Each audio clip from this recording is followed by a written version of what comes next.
hustle on a mission. Grinding for that spot, a brand new pot to piss in. Trying to school my partners, I don't think they pay attention. I'm sticking to my vision, on the road to the riches. Every single day, I'm a hustle on a mission. Trying to get 100 M's, nigga, I ain't kidding. I'm on a mission, 24/7, 365, until I reach the heavens.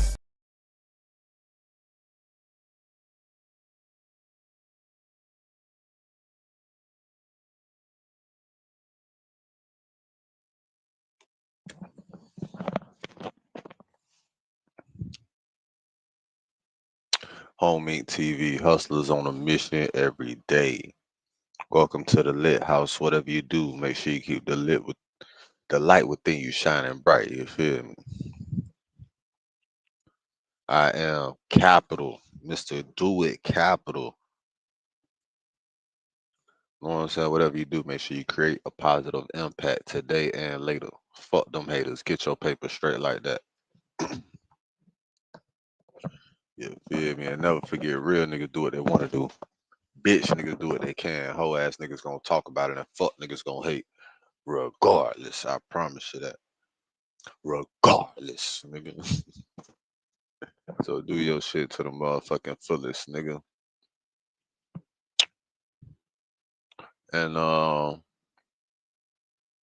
yeah, some shit going on, ain't it? There's always some shit going on, ain't it? Always.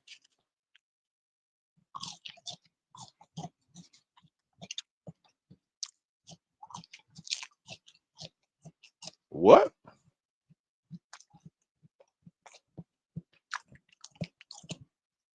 Two dead after gang war at NIPSEY's. At Nipsey Hustle restaurant grand opening. Damn. That's fucked up. Niggas can't have shit, man. At a restaurant grand, niggas can't have shit. Damn. Y'all niggas gonna do this shit at motherfucking grand opening? And you know this breaking news, cause he ain't even in his normal setup. He did this shit somewhere wherever the hell he just found out. He like, man, what the fuck? Man, let's see what the fuck going on, man. That shit crazy.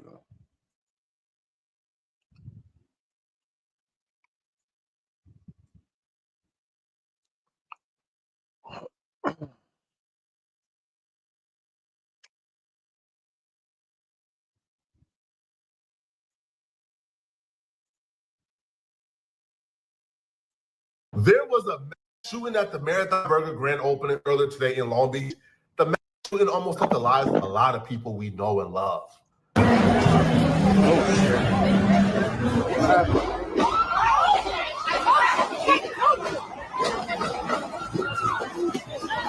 Shots are being fired right now. Shots are being fired. What nice that, bro? Damn. Mass shooting going on all around this bitch, huh?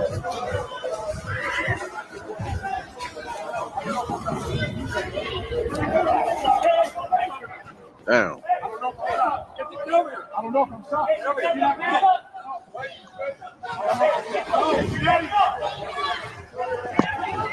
Go. Huh.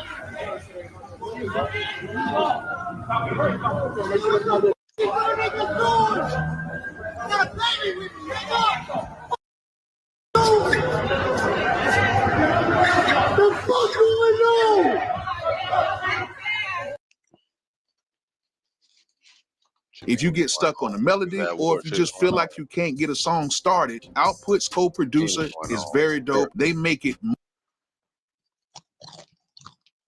You got Nipsey Hussle brother Black Sam ducking behind a car. You got a no jumper host, Barry Gordon, telling the police, bro, I may have got shot. You got a lot of people doing a lot of things. You even got P. Nice, our brother. He's walking up, then he turns around when the shooting happened. A lot of stuff is going on in that video. Here's the story that explains it all. So it's the Marathon Burger grand opening. You got a lot of people who's in attendance, a lot of celebrities, but you also got a lot of people who got no business being in a room with celebrities. These are hooligans. These are like lowlives. These are people who you can't pay me to be in the same room with. These are absolute imbeciles. Gang members, they're also there. And that's the problem with doing business on the West Coast. Gang members are involved in almost everything, right? You have an establishment, you have a grand opening where it's a friendly family event. Here comes these stinky gang members, right, trying to ruin things. So what happened was at this family-friendly event with celebrities that was supposed to be for the community, this hooligan from the 80s pull up. Long Beach got a lot of gang politics. There was this kid from the 80s, this little turned-up kid from the 80s. He pull up by himself, dolo. Now, he pull up, and he gets to dissing his enemies because a lot of enemies was in the same location. So he's in the middle of Marathon Burger dissing his enemies. Do your research on who the 80s is beefing with in Long Beach. So he dissing his enemies. I'm talking about straight up dissing, saying diss words for him, throwing up sets, really pushing his line and really gangbanging in the middle of Marathon Burger. But he by himself. There's 100 enemies. They could have blitzed him right there, and there's nothing he could have done about it. Well, at least at the time they thought there was nothing he could have done about it if it's 100 of them and one of him. But now we know why he was so bold to do that as the story progresses. So as he's dissing in the middle of Marathon Burger, the enemies go over to Black Sam to tell Black Sam they got to get rid of him. But they not trying to disrespect the grand opening and disrespect Nipsey Hussle and what's going on right now.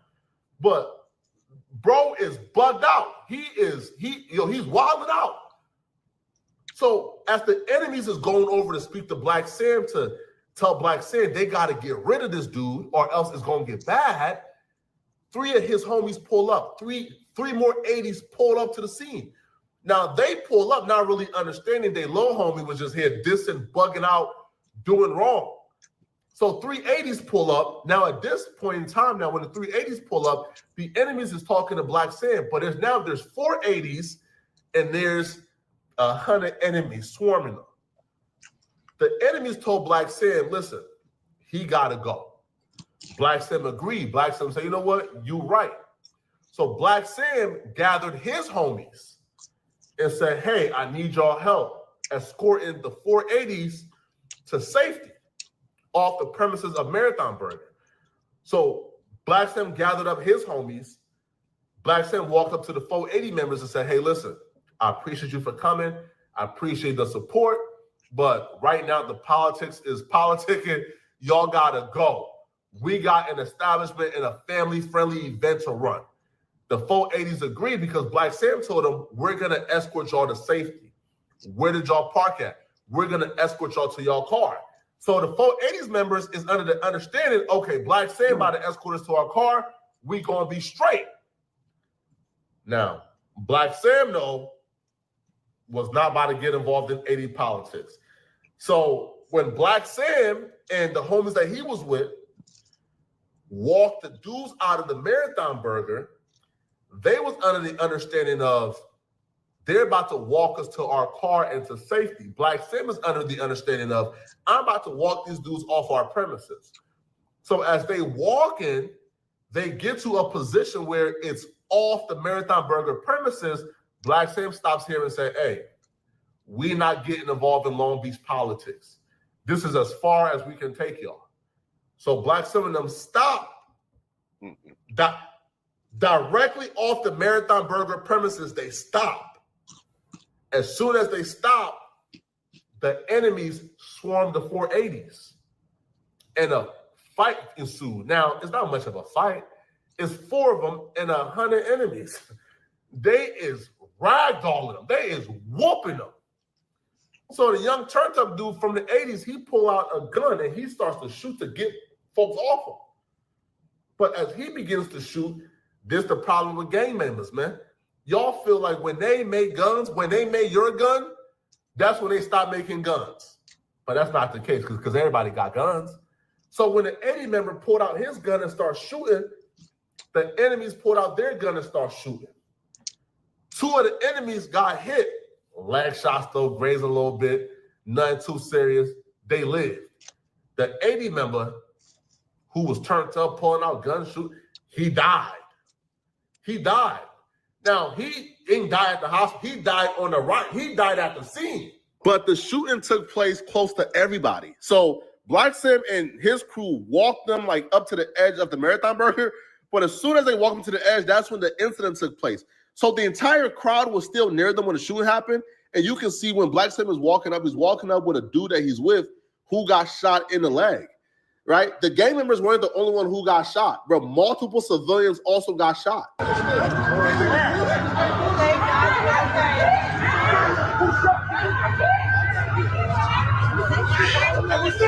Hey, he's right here. Sam's right here. You good? You good? You good? Oh, shit. You got... Oh, shit. Oh, shit. They got him. Oh, shit. Oh, shit. Oh.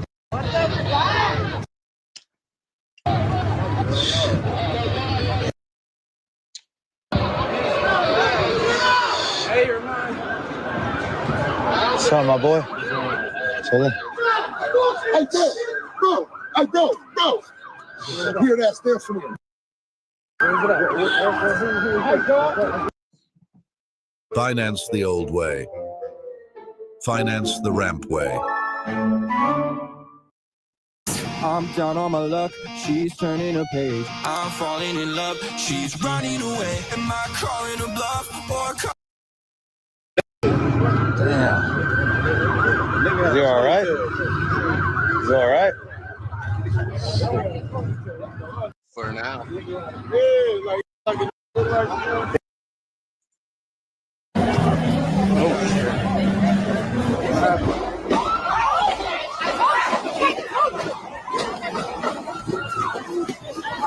Shots are being fired right now.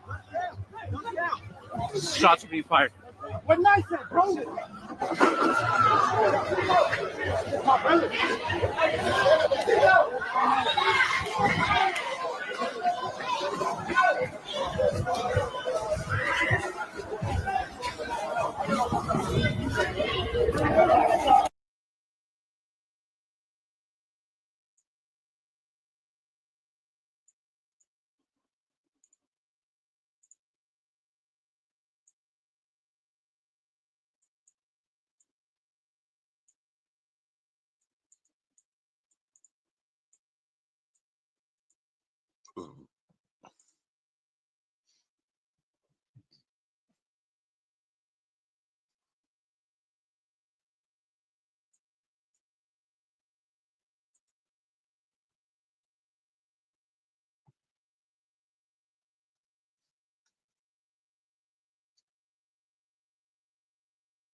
A lot of people we know and love.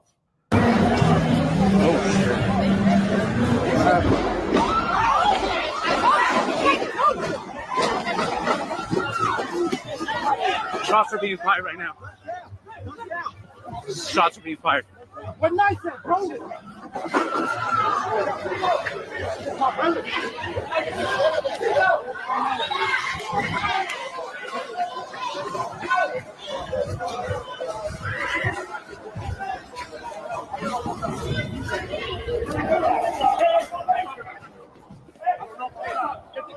I don't know if I'm shot.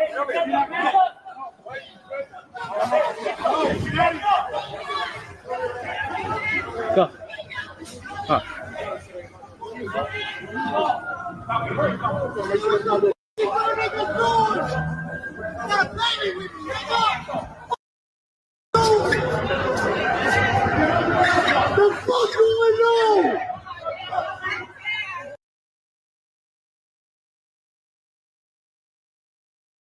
You got Nipsey Hussle brother Black Sam ducking behind a car. You got a no jumper host, Barry Gordon, telling the police, bro, I may have got shot. You got a lot of people doing a lot of things. You even got P. Nice, our brother. He's walking up there. He turns around when the shooting happened. A lot of stuff is going on in that video. Here's the story that explains it all. So it's the Marathon Burger grand opening. You got a lot of people who's in attendance, a lot of celebrities, but you also got a lot of people who got no business being in a room with celebrities. These are hooligans. These are like lowlives. These are people who you can't pay me to be in the same room with. These are absolute imbeciles, gang members. They're also there. And that's the problem with doing business on the West Coast. Gang members are involved in almost everything, right? You have an establishment, you have a grand opening where it's a family, it's a friendly family event. Here comes these stinky gang members, right, trying to ruin things. So what happened was, at this family-friendly event with celebrities that was supposed to be for the community, this hooligan from the 80s pull up. Long Beach got a lot of gang politics. There was this kid from the 80s, this little turned-up kid from the 80s. He pull up by himself, dolo.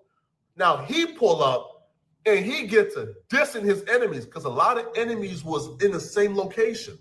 So he's in the middle of Marathon Burger dissing his enemies. Do your research on who the 80s is beefing with in Long Beach. So he dissing his enemies. I'm talking about straight up dissing, saying diss words for him, throwing up sets, really pushing his line and really gangbanging in the middle of Marathon Burger. But he by himself. There's 100 enemies. They could have blitzed him right there, and there's nothing he could have done about it. Well, at least at the time they thought there was nothing he could have done about it if it's 100 of them and one of him. But now we know why he was so bold to do that as the story progresses. So as he's dissing in the middle of Marathon Burger, the enemies go over to Black Sam to tell Black Sam they got to get rid of him.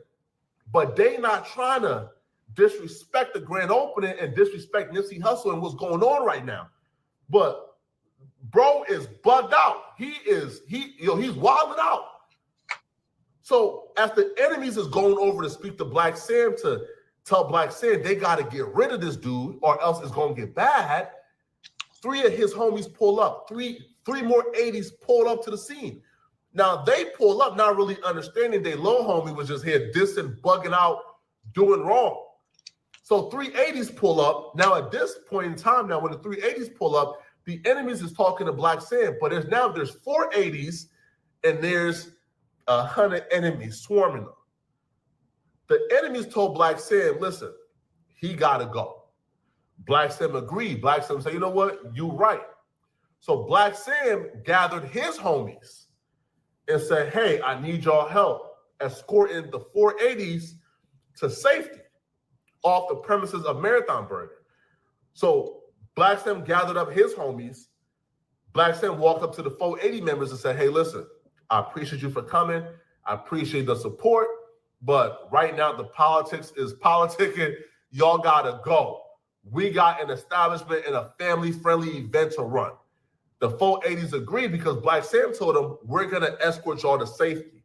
Where did y'all park at? We're going to escort y'all to y'all car.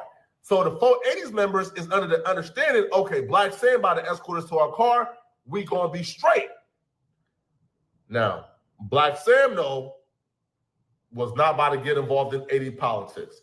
So when Black Sam and the homies that he was with walked the dudes out of the Marathon Burger, they was under the understanding of they're about to walk us to our car and to safety. Black Sam is under the understanding of I'm about to walk these dudes off our premises. So as they walk in, they get to a position where it's off the Marathon Burger premises. Black Sam stops here and says, hey, we not getting involved in Long Beach politics. This is as far as we can take y'all. So Black Sam and them stop directly off the Marathon Burger premises. They stop. As soon as they stop, the enemies swarmed the 480s. And a fight ensued. Now, it's not much of a fight. I mean, it's 4 of them and 100 enemies. They is ragdolling them. They is whooping them. So the young turned up dude from the 80s, he pull out a gun and he starts to shoot to get folks off him. But as he begins to shoot, this the problem with gang members, man.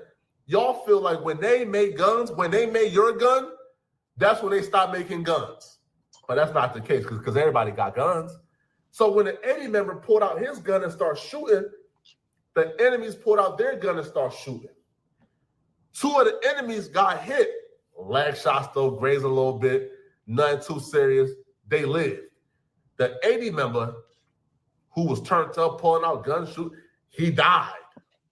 He died. Now, he didn't die at the hospital. He died on the right. He died at the scene. But the shooting took place close to everybody. So Black Sam and his crew walked them like up to the edge of the Marathon Burger. But as soon as they walked them to the edge, that's when the incident took place. So the entire crowd was still near them when the shooting happened. And you can see when Black Sam is walking up, he's walking up with a dude that he's with who got shot in the leg, right? The gang members weren't the only one who got shot, bro. Multiple civilians also got shot.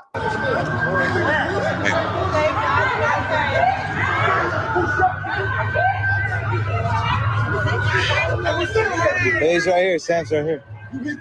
Oh, You good? oh, You good? Oh, shit. You got,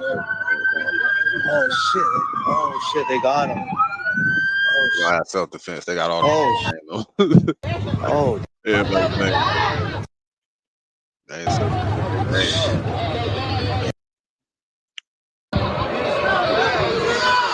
you're mine. What's up, my boy? Chilling. Hey, bro. Hey, bro. Hear that stairs from me.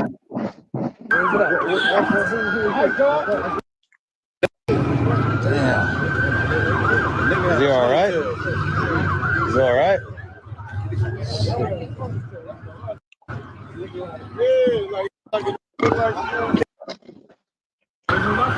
Shit, some other shit popping around. This shit active. Everybody follow and share. Boy, easy, man. This shit crazy, bro. This is my first time I had to duck down behind the truck. I felt like I'm in the hood again. You are in the hood. They dropped them the hood. there, though. They dropped somebody over there, guys. Let me see if I could get a close-up. I'll put this into perspective, right? You are fighting for your life, and they're putting you, on like a little stretcher, and they're trying to get you to safety. And the last words you're hearing as you're dying is a dude on TikTok saying, "Thank you for the gifting. Keep gifting, guys." Oh man, they dropped him over there. Now keep gifting, guys. What? Put that into perspective. Listen, man. Now, obviously, right, I'm not gonna just sit here and put all blame on Black Sam or put all blame, on Marathon Burger, because obviously, right, they're not to blame. Right? Because if you want to have a grand opening, you want to have an establishment, it's open to the public, obviously, because you want everyone coming to buy your burger. But what I would say, man, this right here is one of the biggest reasons why you cannot build your business off of serving the community that you grew up in. All communities can't be served, bro. I'm sorry. If you grew up in gang territory, if you grew up in a gang environment, they don't deserve burgers. They don't deserve nothing to eat, right? They deserve a pistol and a penitentiary. That's about it, the 2 Ps, pistol and penitentiary, right? That's it, a pistol to kill themselves off and a penitentiary to get them away from us. That's the only two things they deserve. They don't deserve burgers and fries and milkshakes. They gangbangers, right? The only thing they care about is killing. So, but when you try to overly serve the community, when you try to put these vehicles for opportunities around people who don't care about opportunities, this is always the outcome. Snoop Dogg was there. Big Boy was there. YG was there. You had billionaires in attendance, millionaires in attendance. And now I can almost guarantee you, right? Like those millionaires and billionaires and celebrities left like, man, bro, I ain't never coming back here again, man. Nah. And also, we got to say the elephant in the room. This is the second grand opening where an incident took place. The first incident, we already know, Black Sam had a direct altercation with a West Boulevard Crip, Rockstar 2800, saying, go get cracking and come back. Black Sam told Rockstar, go get cracking. Go commit a body and come back if you want to be a part of us. So Black Sam was also given that energy. Shout out to Black Sam, though. Right? But, you know, he's not completely void of blame here. And now you have this. So 2 out of the 3 locations had gang incidents happen. At what point do we say, hey, listen, man, you can't serve the community, bro. You can't serve these burgers and fries. How do you don't even eat fries because fries is a gang diss, apparently. But that's the full story, man. That's the 100% truth. Now it's unclear, you know, who the suspects are, who's going to get arrested, who's not going to get arrested. Hold the fuck on.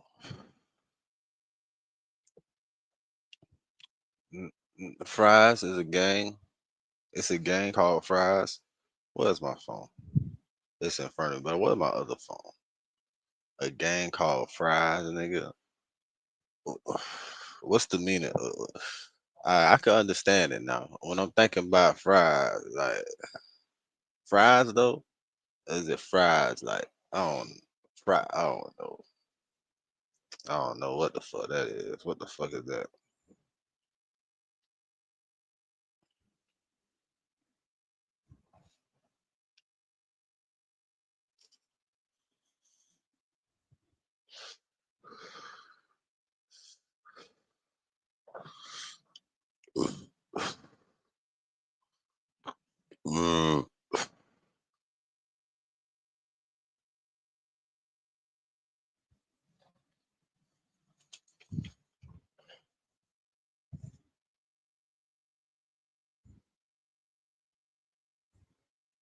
Fries, nigga. That shit just blows me for some reason. I don't know. Rest of I don't know, man. But that's the. I don't even want to see that shit. This nigga said it's a gang called Fries. Fries, nigga. Niggas gang banging on potatoes with a potato name. Oh man, what the fuck? This is bad. Dubai is finished. Dubai finished. I thought Dubai was supposed to be one of the richest places in the world. Imagine being able to build an app with your name on it just by thinking about it. Meet Base 44, a complete AI. You can't smoke no weed at that business. Guys, Dubai is finished. I'm really sorry to say it. Okay, anybody that spent time in Dubai, I've been to Dubai. I've enjoyed my time there. But this series of bombings by Iran is basically cooked Dubai as a tourist destination. It's cooked it as a tax haven. It's cooked it as a safe haven in general because everybody loved saying we're going to go to Dubai. We're going to pay no tax. Nothing bad ever happens there. There's no crime. You can leave your Rolex on the edge of the street and it'll be there when you come back. No one's ever going to rob you. But now, unfortunately, the sheen and shine of Dubai as a tourist destination has been pierced and people are losing their minds. We're seeing people like Andrew Tate absolutely melting down on Twitter or X, basically coping, saying the war's not real. He's literally in denial. I'm going to break it all down to you in this video and basically just explain to you why Dubai is kind of like, this kind of is like the beginning of the end for Dubai. And apparently these attacks are still continuing. We're hearing missiles being intercepted over the cities there, and it is just completely out of hand. Okay, so you've probably seen this footage that's been going around. This is the Dubai airport that was apparently struck by the Iranian missiles, and people were injured. It was pretty serious. It was pretty bad. So trigger warning, you're going to see some people in distress in this video, but fortunately I don't believe there were any kind of fatalities or anything like that. But this is raw footage from the scene of the airport after it was struck by missile fire.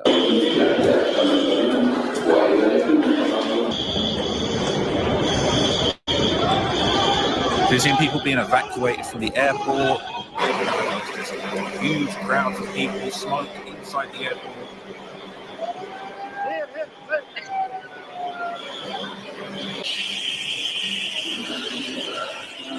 There's debris. It looks like there is genuine damage. We've seen people being evacuated from the airport. There's just huge crowds of people, smoke inside the airport.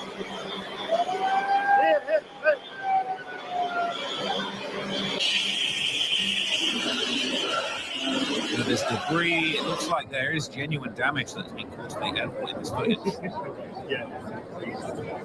The thousands of travelers have been stranded. On the tarmac like crazy, unloading all the baggage off the planes.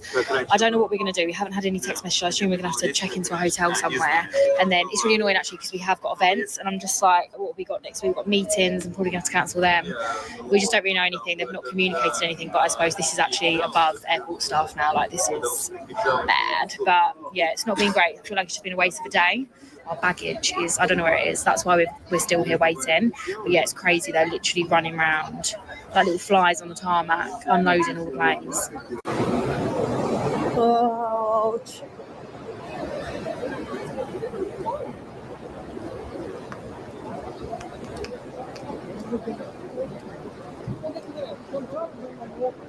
So guys, dito na kami sa labas.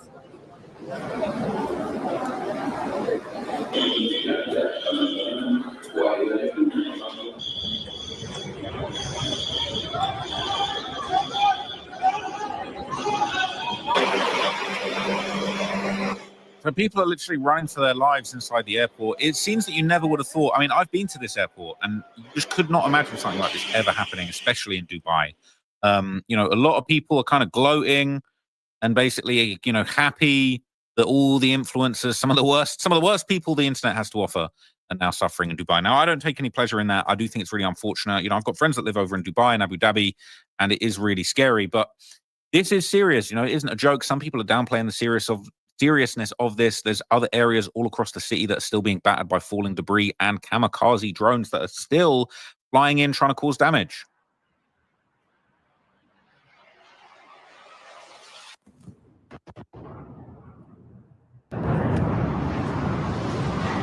Big explosion there. Pretty sure it's a rocket that posted that. Oh my god.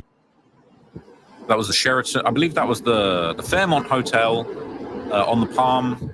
That was exploded. It was hit by, I believe, a drone or a missile. It was on fire. You just couldn't imagine it. You know, the Palm it's a luxury, very, very luxury, high-end area of Dubai. Got very expensive properties there. Got very wealthy people there. And to see hotels on fire like this, you know, this is something people are never going to forget. I'm hearing that, you know, this could be massively affecting the property prices in Dubai. These luxury villas and apartments that are currently, you know, hot property over there might not be so hot going forward. And this could happen everywhere. I'm not trying to glow or rub salt in the wounds of anything, but I'm just trying to make people understand, you know, this is the Burj Khalifa, the tallest building in the world. I believe this too was targeted in an attack. And as you can see, there's an explosion there at the base. You really don't normally even, honestly, like, you know, the Middle East, obviously, there's a lot of problems and there's a lot of areas in the Middle East that have been war-torn over the years, you know, Iraq, Afghanistan, after 9/11, these were areas that, you know, weren't considered safe. But Dubai, places like Qatar, these were always, Saudi Arabia, these were places that were considered, you know, safe havens for Westerners to go and vacation, people with a lot of wealth to go and, you know, be, this one's, but I actually don't think that one was in Dubai. I think they're milking it. Adobe Acrobat Studio, your team's home base. Collaborate within a shared PDF space. You talk up the teamwork. They think this design be a contender. AI helps them finish the rest. Do that with Acrobat. We don't want to see homeowners falling through their floors. Certainly not. So as the symptom goes, moisture, mildew, mold, any of that stuff. That's bad. Wood doesn't like water. Every house that is on a crawl space needs an encapsulation. It's so important, man. If this doesn't get done, like what happens to polite society now? When flooring's in jeopardy, ain't nobody safe. Get a free inspection from a certified expert at Alpha Foundations, a groundworks company. News.au, connect with that last. People saying influencers are packing their bags and heading to Thailand or Bali now. Okay, and it wouldn't surprise me. Millionaires thinking that they live in paradise say no when a third world country builds a military base on your land. Saying high-rise buildings are the biggest question mark for safety when the war started. Stay safe. Iran has nothing to lose. Dubai has a lot to lose. It is really interesting, right? So we saw, the attack on the Burj Khalifa. There was another apparent drone attack on the Burj Khalifa that was actually thwarted. This is Iran striking the Burj Al Arab, which is rumored to be some kind of 7-star hotel, one of the most exclusive and luxury hotels in the world. I did actually visit this hotel. I didn't stay there, but I think I went to the cafe there or restaurant or something many years ago. And this is the absolute lap of luxury. The idea that this is being attacked is and was unthinkable. Okay. People are shocked. People are asking if they're going to be launching some strikes. People are still thinking it's about Epstein files. Saying no longer a 5-star hotel. It was unofficially a 7-star, the only hotel of its kind. Maybe now it's been knocked down to 5. Now, Dubai have completely blacked out some of their buildings' lights to reduce visibility for incoming drone strikes. They're trying to move to defensive measures, but it really is too late. We're seeing basically the lights of the Burj Khalifa have actually been completely turned off, reduce its visibility for Iranian drones. Okay, so literally just to dim their lights to avoid being attacked and bombed is insane. It is actually something that would have been unthinkable not too long ago. So unfortunately, this is, dark times for Dubai. I can't imagine how the leadership in Dubai must be thinking about this, what they're thinking to do in response. I don't know how you can let this happen to your country without some retaliation, but I don't know how strong the United Arab Emirates, which Dubai is a part of, I don't know how strong their military is. People are saying turning out all the lights are quite effective, but then other people are saying, shouldn't the drones have the exact GPS location of the building, though? They're saying a rich prince might fly his helicopter into the side of it. It's unfortunate. Now, there were some rumors going around that Donald Trump actually owned the hotel that was attacked, but I believe this has actually been debunked, and Trump doesn't actually own this hotel. But they were basically saying that Trump actually owned this property and he was gifted it by the ruler of the UAE. I don't believe that that's actually true, and I think that there is no proof that Trump actually has any plan to build on that property or own that property. Okay, now unfortunately there's a lot of tourists that have been caught in the crossfire, and people have been vlogging and TikToking their experiences on the ground. And again, some of the most annoying, irritating influencers you can imagine are currently caught in the crossfire here. And I'm not trying to make light of it or say that it's funny that sort of your very typical influencers are caught up in such a serious situation, but this stuff is going viral everywhere, and at least for some people it is actually giving them a whole new wave of content. Sure, but seeing this in Dubai is not really a good sign, is it? I mean, where are they going? Is this normal? The United States is attacking someone again. So either Donald Trump is arriving or we're getting attacked. I'm not really sure, but seeing this in Dubai. So they're seeing, big formations of military helicopters. They're not sure if it's a Trump visit or if it's, the UAE sending out an attack to Iran. It could be the case. You got people that are taking shelter and explosions going on. Look at this one. Shit, look out there, look. Go inside. There, bro, left. Oh shit. Oh shit.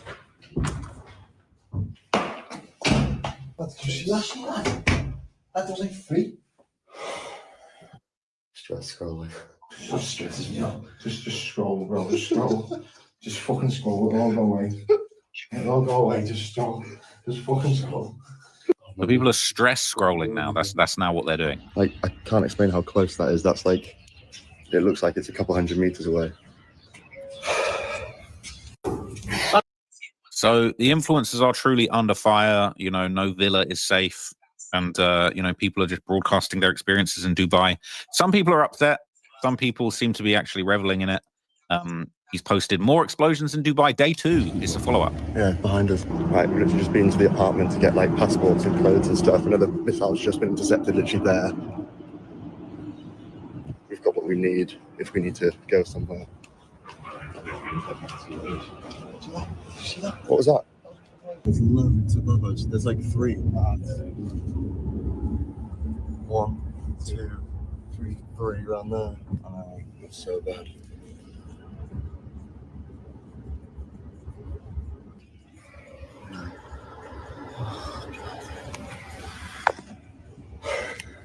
Heartbeat is increasing. Now, there are a lot of influencers, people that I know. Shout out to Bouncer, is one of the biggest sort of UK media YouTuber from the kind of hip hop sphere. He's in Dubai. He's been posting about it, and he's actually been saying, apparently, okay, he's saying that he's not really supposed to be posting about what's going on anymore. Apparently, some people are actually might be getting in trouble for posting about what's going on in Dubai. Dubai just issued out a statement, and they're stating anyone that is a UAE resident. It's a luxury. If you want to stand out in 2026, you have to create with tools that keep you sounding original. Now, co-producer finds human-made samples that very, very luxury. Oh my God. Of this, there's other areas all across the city that are still being battered by falling debris and kamikaze drones that are still flying in trying to cause damage. Damn, man, that shit fucked up, boy. Big explosion there. Pretty sure it's a wrap that posted that. Oh my God. We're in the middle of that was the Sheraton. I believe that was the big explosion there. Pretty sure it's a wrap that posted that. Oh my God. Pretty sure it's a wrap that posted that. Oh my God. They shot big explosion there. Pretty sure it's a wrap that posted that. Oh my God. That was the Sheraton. I believe that was the Fairmont Hotel on the Palm that was exploded. It was hit by, I believe, a drone or a missile. It was on fire. You just couldn't imagine it. You know, the Palm it's a luxury, very, very luxury, high-end area of Dubai. Got very expensive properties there. Got very wealthy people there. And to see hotels on fire like this, you know, this is something people are never going to forget. I'm hearing that, you know, this could be massively affecting the property prices in Dubai. These luxury villas and apartments that are currently, you know, hot property over there might not be so hot going forward. And this could happen everywhere. I'm not trying to glow or rub salt in the wounds of anything, but I'm just trying to make people understand, you know, this is the Burj Khalifa, the tallest building in the world. I believe this too was targeted in an attack. And as you can see, there's an explosion there at the base. You really don't normally even honestly, like, you know, the Middle East, obviously there's a lot of problems and there's a lot of areas in the Middle East that have been war-torn over the years, you know, Iraq, Afghanistan, after 9/11. These were areas that, you know, weren't considered safe. But Dubai, places like Qatar, these were always, Saudi Arabia, these were places that were considered, you know, safe havens for Westerners to go and vacation, people with a lot of wealth to go and, you know, be shit. This one's I actually don't think that one was in Dubai. I think they're milking it. News.au it with that last. People saying influencers are packing their bags and heading to Thailand or Bali now. Okay, and it wouldn't surprise me. Millionaires thinking that they live in paradise say no when a third world country builds a military base on your land. And high-rise buildings are the biggest question mark for safety when the war started. Stay safe. Iran has nothing to lose. Dubai has a lot to lose. It is really interesting, right? So we saw, you know, the attack on the Burj Khalifa. There was another apparent drone attack on the Burj Khalifa that was actually thwarted. This is Iran striking the Burj Al Arab, which is you know, rumored to be some kind of 7-star hotel, one of the most exclusive and luxury hotels in the world. I did actually visit this hotel. I didn't stay there, but I think I went to the cafe there or restaurant or something many years ago. And this is the absolute lap of luxury. The idea that this is being attacked is and was unthinkable. Okay. People are shocked. People are asking if they're going to be launching some strikes. People are still thinking it's about Epstein files. Saying no longer a 5-star hotel. It was unofficially a 7-star, the only star of its kind, only hotel of its kind. Maybe now it's been knocked down to 5. Now, Dubai have completely blacked out some of their buildings' lights to reduce visibility for incoming drone strikes. They're trying to move to defensive measures, but it really is too late. you know, we're seeing basically the lights of the Burj Khalifa have actually been completely turned off, reduce its visibility for Iranian drones. Okay, so literally just to dim their lights to avoid being attacked and bombed is insane. It is actually something that would have been unthinkable not too long ago. So unfortunately, this is, you know, dark times for Dubai. I can't imagine how the leadership in Dubai must be thinking about this, what they're thinking to do in response. Honestly, I don't know how you can let this happen to your country without some retaliation, but I don't know how strong the United Arab Emirates, which Dubai is a part of, I don't know how strong their military is. People are saying turning out all the lights are quite effective, but then other people are saying shouldn't the drones have the exact GPS location of the building though? They got all that money, they better have a military. Ain't no way you It's saying a rich prince might fly his helicopter into the side of it. It's unfortunate. Now, there were some rumors going around that Donald Trump actually owned the hotel that was attacked. I believe this has actually been debunked, and Trump doesn't actually own this hotel. But they were basically saying that Trump actually owned this property and he was gifted it by the ruler of the UAE. I don't believe that that's actually true, and I think that there is no proof that Trump actually has any plan to build on that property or own that property. Okay, now unfortunately, there's a lot of tourists that have been caught in the crossfire, and people have been vlogging and TikToking their experiences on the ground. And again, some of the most annoying, irritating influencers you can imagine are currently caught in the crossfire here. And I'm not trying to make light of it or say that, you know, it's funny that sort of, you know, your very typical influencers are caught up in such a serious situation.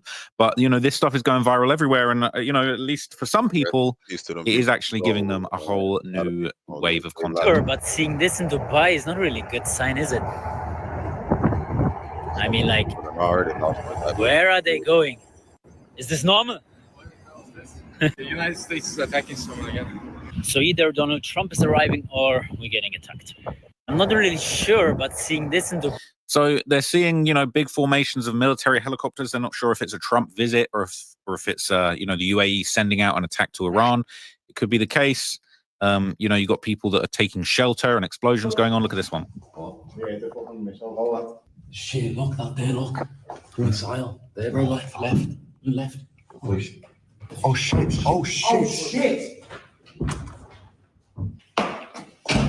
What, did you see that shit? That was like free. Y'all think that's a safe place? Like, really, out of all the places you go in there, you gonna go in there? That's the safe place. Oh shit. That's the safest place for y'all. Missile. There, bro, left. Oh shit.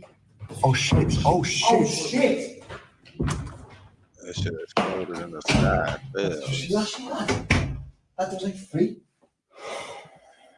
Stress scrolling.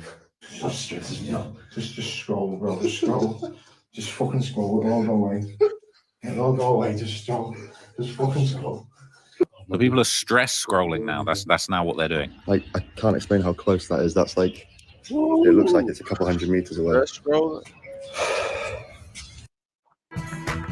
Welcome to the new generation of web creation. I ain't don't be stressed about that shit, but I dare so the influencers are truly under fire. You know, no villa is safe, and you know, people are just broadcasting their experiences in Dubai. Some people are upset. Some people seem to be actually reveling in it. He's posted more explosions in Dubai. Day 2 is a follow-up. Yeah, behind us. Like, we've literally just been to the apartment to get like passports and clothes and stuff. Another missile's just been intercepted literally there. We've got what we need if we need to go somewhere. What was that? There's loads above us. There's like 3. 1, 2, 3 around there. That's so bad.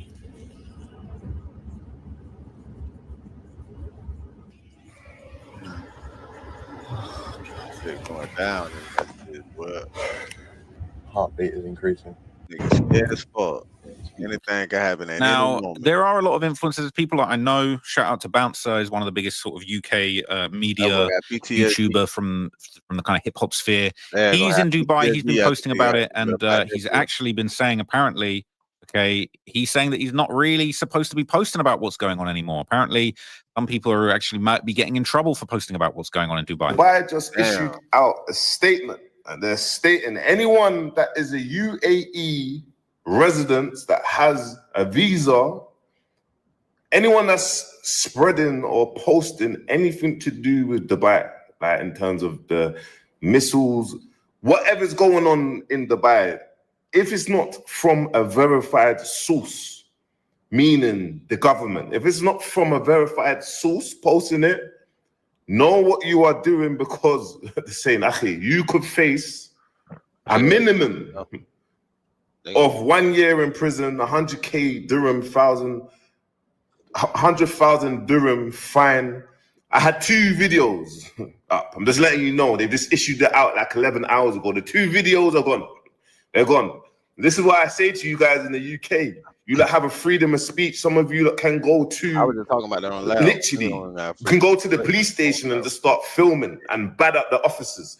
In America, you lot can say whatever you want. You see certain other parts of the world, you can't speak certain times, bro. There's certain things you can't say. Certain things you need to know what not to say. Don't think you can go out like, I want to speak once and then all of a sudden you're never seen again for the next 10 years. Do you know what I mean? You have to be selfish ready. You have to think of yourself. But look, obviously there's certain other areas I want to speak about, but I never speak about Dubai anyway.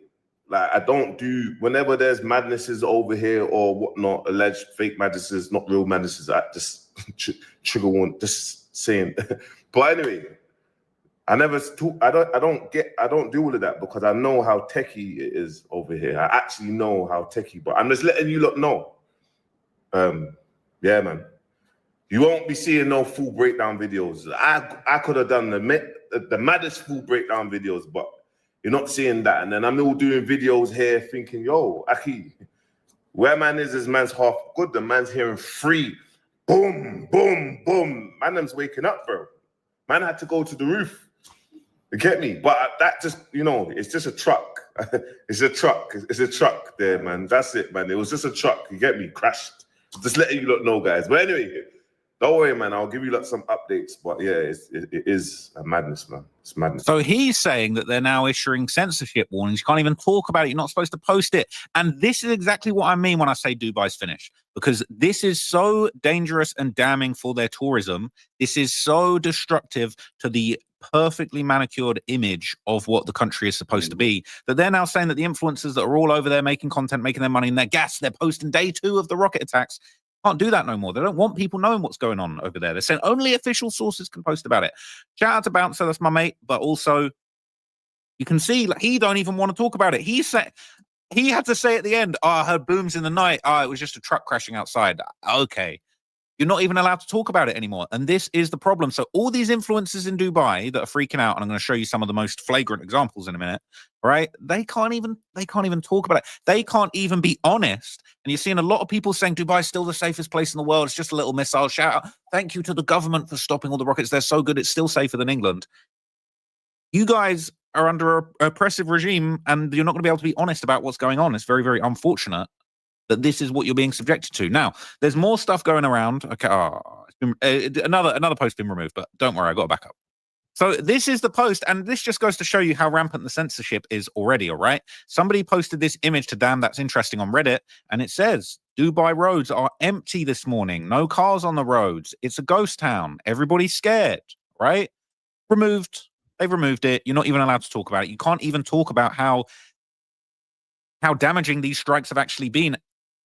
I'm not condoning them at all. I think it's absolutely horrible. But clearly what's going on is that Iran actually wanted to damage the shine of Dubai's safe image, and they've clearly been successful. You can't even talk about it anymore. People saying it looks spooky, right? Government told them to stay home. They don't want you to know what's going on. It looks like a desert there. They weren't planning to get bombed. People saying perfect for a nice drive. I don't know if you're going to be able to be... People saying it's got too real for all the influencers living there.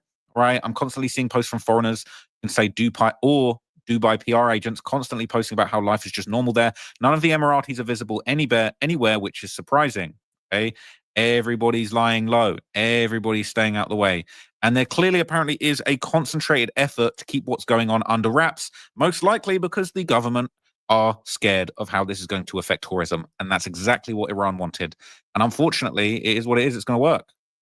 Explain you exactly what's happening right here in UAE and Dubai. I'm sure you've seen a lot of footage on internet, a lot of videos of drones, missile coming up in Dubai and hitting some buildings. You should know that most of the videos that you have seen are fakes. Fake news, fake videos. The word doesn't stop. I just came out of a coffee, and thanks God, we are one of the safest country in the world. So what? Oh yeah. The videos are fake. It's the safest country. Okay, yeah, sure. What's happening? Actually, maybe half of the world is happy with the situation because they're saying, oh, you see, you moved to Dubai, the safest country in the world, and you see what's happening. You left Europe to move to Dubai, and you see what's happening. What's happening? And the fact are that 137 missiles have been sent by Iran to reach the US based army, because they don't try to reach Dubai. They don't try to attack citizens of Dubai. They don't try to attack UAE. They try to attack the US based army here in the region. So what happened on 137 missiles sent till now, the time I'm talking to you? All of them have been intercepted by the defense, the army of Dubai. So that means it proves they're saying all the missiles are being intercepted. So that hotel that was on fire, that was just coincidence, yeah? Us one more time that we are one of the safest countries in the world, and we are able to handle this kind of situation. I'm not saying war outside. You should take a deep breath, relax, calm down, because all my family is calling me, and I'm sure in your side for the ones living in Dubai, it's the same. So yeah, it's a bit scary because we listen to some noise. But the defense here is strong. The army is strong. The country is strong. So please don't check all the fake news on internet. Most of them that you are checking are fake. Focus. It's funny how like people always spreading fake news, always be calling other things. Don't believe all the fake news and all the videos that you've seen and everything that's going on. It's completely safe. Nothing's happened. Every missile has been intercepted. Are you sure, Jum? Focus on the real social medias from the government. They are sharing real news. Oh yeah, so only the government are sharing real news yet. Okay, got you. And so we can stay on the safe side. And yes, one more thing before I forget. Trust your I will stand with UAE and Dubai till the end. Even if I'm a citizen here, I'm not born here. I've been here since 9 years. This country is my country, and I'm happy to be here. And I'm happy also to say the truth is it's one of the safest places in the world till now. Even with what's happening right now, they are just showing us that we're able to handle this kind of situation and that we are safe. Whoa. What's that? I just built a budgeting app in Base 44. Guys, Nina just built an app. Don't look like they're safe. Anybody talking about right now this is the safest place in the world is just lying to your Don't face. look like Okay, they're it's safe insane. at all, bro. It's just insane. It's just Look like insanity. he's It's not. in It's just not denial, true. little. Now I'm going to show you a bunch of posts from X that are really interesting. That'll give you more context to this that I thought were interesting. So this is a post, and this is from yesterday. It says, "Why striking Dubai is devilishly genius. It's all about cost and benefit. Israel has been under constant missile and rocket attacks for 40 years. They don't care. US bases in the region are prepared to deal with these attacks. Dubai is not at all prepared, and its population has no stomach for a prolonged campaign. 2 to 3 days of this, and there'll be widespread panic in Dubai. We've seen it. Meanwhile, UAE has great leverage over Trump. Remember all of those Trump coins, personal investments, and donations to the Board of Peace. Striking Dubai makes it very costly for Trump to keep the war going, and Iran is a cornered beast. They don't care about future relations with the UAE. For the UAE, this is damage control. They need the attacks to stop now, and they can't prioritize revenge or political motives, or they will push Trump. So they will push Trump to end the war very quickly. Okay, I think that's interesting. But here's the thing, all right? The Iranian military, all right, and the Iranian military monitors, they're laughing in the face of Dubai. This was yesterday. They posted a video of one of their bombs going off in Abu Dhabi, and they flipped the script on them. They said, Habibi, we came to Abu Dhabi. That's a famous catchphrase talking about Habibi, come to Dubai. And they came to Abu Dhabi, and they blew shit up, right?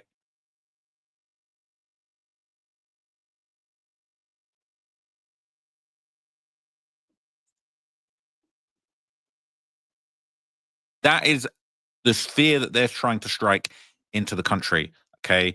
There's another video coming around that basically look crazy. There's another that came to Abu Dhabi off in Abu Dhabi, and they flipped the script on them. They said, Habibi, we came to Abu Dhabi. That's a famous catchphrase talking about Habibi, come to Dubai. Then they came to Abu Dhabi and they blew shit up, right? Shit, man, that shit crazy. That is the sphere that they're trying to strike into the country. Okay. There's another video coming around that basically Actually, no, that's not in Dubai. My bad. Posted, So there's basically more videos going around of What, sort the of different military places that are basically countries under attack. You know, posting. different incidents, explosions, things like Mean that. gang, But like, of course, the big man himself, okay, even the Mr. military Dubai, Mr. Matrix Attack, Andrew Tate, he has been someone a off massive there working advocate for on Dubai, social and media. he is absolutely melting down. Okay, he's saying it's a fake war, it's not even real. Let's listen to what nonsense this guy says. He's having a meltdown, okay, because he's been posting a bunch of stuff, and he basically just cannot keep it together. He knows it's over with, and as we're going to find out in a minute, apparently he's got kids. One of his little side families where he's got these little kids that he likes to hide from everyone. Apparently they're in Dubai. He's sweating right now, but it's not a real war. Not a real war. It's not a real thing. It's make believe, just like the charges against him. Listen to this. It is absolutely hilarious. Anybody who remembers the Iraq War remembers the videos of Baghdad when a real war begins. That hasn't happened. That hasn't happened in Dubai, hasn't happened in Tehran, and it certainly hasn't happened in Tel Aviv. A real war would see Tehran currently in an entire ball of fire. What do you see coming out of Tehran? A plume of smoke on the outskirts and a bunch of people pointing at it. You call that a fucking war? That's not a war. So he's saying because we're not seeing the exact same scenes that we saw in the Iraq War and that all of Tehran is not on fire, it's not a real war. We're just seeing a few explosions. This man is a dummy. This is a new era of military conflict. They're using precision drone strikes. They're using, allegedly Palantir technology. They're locating people. They located the Ayatollah exactly where he was and blew him up. They know exactly where he was. They don't need to burn the whole city to the ground. This isn't the Iraq days. They've got different technology. They've got AI. They've just signed a deal with OpenAI. They know exactly. They don't need to do that. They don't need to burn all of Tehran down. They did exactly what they wanted to do. And he's saying it's not a real war. What this is theatrical. This is the reorganization of internal Iranian divisions. There's a huge divide inside of Iran. A lot of people want the leadership to fall. A lot of people are actually pro-America, pro-West. And this is just a simple global repositioning because the people in charge have to save face and the people who are not in charge are trying to gain power. And this is a repositioning on the global stage for Iran to become a country which is no longer a threat to the West so the West can focus on China. This is a play. This is an act. Why is Tel Aviv not on fire? Why is there the odd plume of smoke here, the odd little drop of fire over there? Same thing with Tehran. Why? Yeah, Dubai shot down interceptors. Yes, some of them have fallen. Yes, there's a few fires here and there. Oh, there's a few fires here and there. Dubai shot down a couple things. It's still not real. It's a Matrix attack. This guy's just spewing nonsense. And the cope is insane. And as we're going to see from the next videos that I'm going to show you, he is losing his mind. I'm not saying nobody has died. Of course, less people have died than have died from drug overdoses or crime in the West. So it's still a safer place to be. But if you think this is... He's saying so. He said, because less people have died in like 2 days of drone strikes than people have died of drug overdoses in the West, it's a safe place to be. Listen to this nonsense. The real war. And you don't understand that this is bullshit. That is going to be over in 48 hours so that everyone can stand around and talk about the war that happened, talk about the bombings that happened, decide that we need new policies regarding oil, that we need new policies regarding the Red Sea and the Houthis, and we need to change the shipping lanes, and we need to make sure that the regime falls in this place, and that Benjamin Netanyahu can say how important it is for him to get billions of more dollars from America. You ain't too far if you off, think this though. is a real war like what happened in off. Iraq, you're a dummy. Study the videos of the beginning of the Iraq War in 2003 and look at the videos that are coming out of these countries now. I thought Iran and Israel are at war.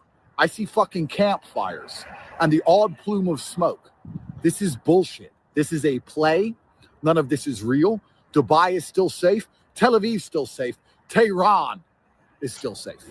A deal has, everyone has agreed to do certain things so that everybody can save face and everybody is happy with the end result, just like last time. So Iran is striking a whole bunch of empty American military bases with no one on them. ChatGPT, can I make money on Airbnb with $0? Yes, you can make money. So he's saying they've made a deal behind the scenes so everybody's happy. They're striking empty military bases for show. You think the Ayatollah, the Khomeini, you think that was a deal? Just blow me up. I'll be happy with that. It's all show. It's all theater. This guy is just always spewing nonsense. He's always just challenging people's reality, and it's hilarious. Cope. A couple of missiles get shot down, and those interceptors cause fires inside of Dubai. Yes, it's true. That is happening. A couple of stupid buildings on the outskirts of Tehran and the outskirts of Tel Aviv are going to get set on fire. And a couple stupid buildings got set on fire on the outskirts of Tehran. It's all fake. Like, do you believe any of this? 2 days from now, Emirates Airlines is going to be flying people first class to 5 Palm to party next to a pool just like before. And if you think this is a real war, you don't understand how the world works. Anybody? I don't think he understands how the world works, to be honest with you. This was a tweet that made me laugh from Antonio Brown, all right? Oh, I guess he stole it from somebody else, but somebody posted, moved to Dubai for a tax shelter, and now I'm in a bomb shelter. Sounds about right. So here's another video, all right? He started this off by saying a slur, so I've skipped that, thankfully. Hopefully he doesn't say it again. But I guess that's how he gets people's attention these days. But he's saying Dubai's here to stay. When Andrew Tate says Dubai's here to stay, that starts to make me think, I think it's over with. I think it might actually be over with. Okay, I don't know. Let's hear what you have to say. But the fact that he's feeling the need to absolutely spam posts talking about Dubai's here to stay, it's here to stay. That last post, there was snow behind him. He ain't even in Dubai. He's coping. Over it. Stop crying. Stop worrying about Dubai. Oh, the bombs are coming. The bombs. Let me just give half of my money away because I'm worried about a couple little bombs. What kind of pussy are you? You want to get rich or not? Rich or not? I'm going to give German government half my money because I'm worried about a bomb. You're more likely to get fucking stabbed to death by some random Germany anyway. You know that. I know that. What are you scared of some little bomb for? Just catch it. Bro, wait till I'm back. I wish I was there right now live streaming. I'm so mad they've closed the airspace. I can't get in. I just catch it like a baseball. Just throw it away. Fuck off. You ain't bombing me. I ran. Get the fuck out of here. Now you try. You ain't bombing me. I'm coming back to Dubai. And all you fucking losers. Paraguay also has no tax. In Paraguay, of course, has no tax. There's no fucking money. Yeah, of course, there's no tax. They've got fucking nothing. Got roads, banks, no baddies, nothing. You're over there fucking going on a date with some six with no manicure, little boy hands, no manicure, no Chanel. He has caught I met her. She's really nice. I mean, look, he does come out with some funny quips sometimes, but the cope is insane. Look how raging he is. Right? He's saying he's going to go back. As soon as he can go back there, he's going to go back there. He's going to sort it all out. He's going to save everyone. Some dirty Mexican. The fuck? You can't compare that shit to Dubai. Dubai is the fucking heart of luxury. A couple bombs don't change nothing. Every time bombs drop, bros. Dubai's here to stay. I need to get the fuck back. Open your airspace. I'm stuck in Kazakhstan. We're gonna open the airspace. Top G's coming back. Iran ain't gonna fucking touch me. I'll catch all the drones with my bare hands. We're gonna fix all this. Dubai's here to stay. Watch. So he's talking all of this nonsense and he's stuck in Kazakhstan. That's why he's pissed. That's why he's salty. So this was pretty crazy footage. This was actually apparently an Iranian drone that was targeting the Burj Khalifa. And I believe this was actually hit by missile defenses. If you look sort of around here, you're going to see this drone try and hit the building. And I think it does get blown up before it actually makes impact. Look at this. There, it's coming in.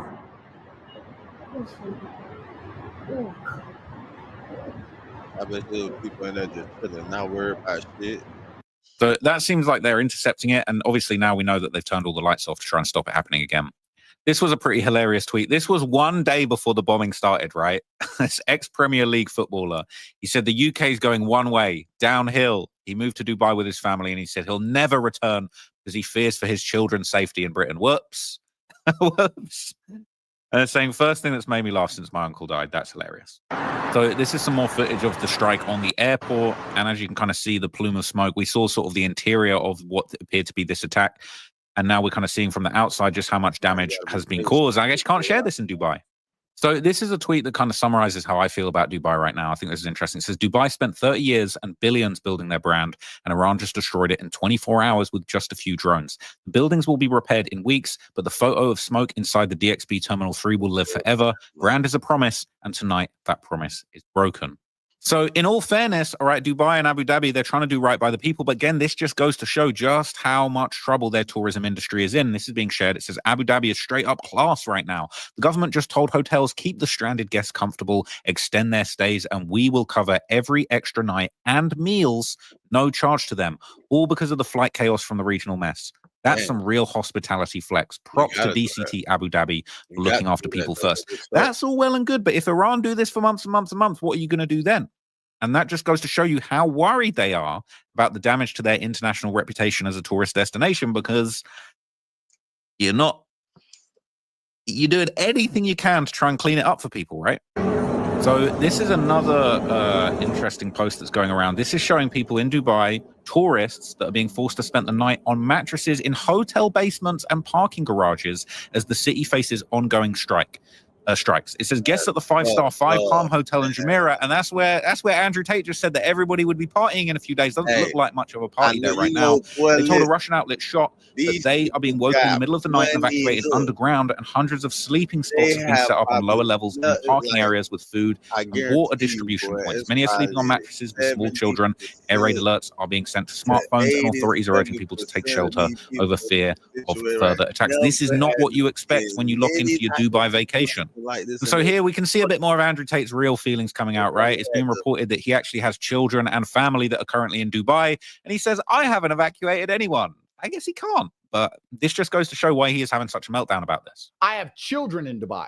I have family in Dubai, and I've not evacuated anyone because I'm betting with my own flesh and blood that in 2 days, this crap will be gone. Now, if I'm wrong and it escalates and gets really bad, then I was wrong.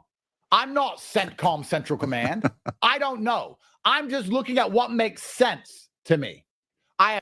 So he says he is gambling with his own flesh and blood that this will be over in 2 days, and if it's not, he's wrong. Imagine that's your provider. But there's another interesting breakdown here. It says the UAE is the most leveraged country on earth, and almost nobody understands why. 80% of its population are foreign nationals, 10.4 million people who hold passports that say India, Pakistan, Bangladesh, Philippines, Egypt, Britain, somewhere else. They're not citizens, they're residents, and they chose to be there because the risk-adjusted size of return on their lives was positive. Better jobs, no income tax, safety. The entire economic model of the UAE is a value proposition, and that value proposition has a denominator called security that just went to zero. Emirates, the world's largest international airline, has just suspended all flights indefinitely. Etihad suspended until Monday. Singapore Airlines cancelled its Dubai service through March 7th, and the United Airlines through March 4th. More than 1,800 flights were cancelled on Saturday alone, and another 1,400 on Sunday. Dubai International Airport, which handled over 127 million passengers last year, is dark. A CNN-verified video from inside the terminal shows a passenger in a blood-spattered shirt being told to go home. The UAE Ministry of Education has moved all schools to distance learning through Wednesday. Sharjah Airport is shut. Abu Dhabi Airport took a direct hit that killed a Pakistani national and wounded 7. The UAE confirmed its air defenses intercepted 137 ballistic missiles and 209 drones. 14 drones were not intercepted. Their debris fell on residential neighborhoods, hotel facades, port facilities, and according to multiple reports, a shopping center in Sharjah. Here's what matters. When France gets bombed, the French stay because it's France. When Ukraine gets bombed, the Ukrainians stay because it's Ukraine. When the UAE gets bombed, the 10 million people who make up 80% of its population have a decision to make, and that decision has a very short fuse. A country where nearly 9 in 10 residents can leave is not a nation in the traditional sense. It's a special economic zone with a flag. The moment that value proposition inverts, the population does not resist. It withdraws. This is not a war of attrition. It's a bank run on a country. The deposits are human, and there is no deposit insurance, and the withdrawal window just opened. Schools are closed. Airports are closed. Flights are cancelled through next week. The residents of the world's most ambitious urban experiment are sitting in an underground parking garage because Dubai has no bomb shelters. Nobody models a bank run until it starts. Okay? It is a nightmare. And this is the last thing I'm going to show you in the category of hilarious Andrew Tate cope. Okay, he's just posted, I just got an offer to buy one of my houses in Dubai at distressed pricing, and it's double what I paid 3 years ago. Laughing emoji. And when I sell it, when I sell it, so you're going to sell, he's going to leave. He is going to leave, and he's going to move his family out there. He's going to keep having this meltdown for another day, and then he's going to sober up, and he's going to say, what the hell am I doing? He says, when I sell it, 0% tax, not a penny. So much for Dubai being over. Literally the last place on earth to make money now. Crime or losers, right? let's not do that. But look, okay, I think this is really interesting. I feel like the sheen of Dubai has unfortunately been pierced by these rocket attacks, and it is only going to get worse from here. No flights are going out there, so people can't leave. But you can guarantee when those flights open up, a lot of people are going to hot tail it out of there. A lot of these Westerners, they're rich, they're successful, they're pampered. They're not used to this. They can't put up with this. They can't handle this kind of heat. And I think it is just going to get worse and worse, unfortunately. I've had a good time in Dubai. I do think that this is really bad news. I think that Iran are in the wrong. I'm not saying Dubai has done anything wrong, but I do think that they now have a problem on their hands that might be unfixable. People aren't going to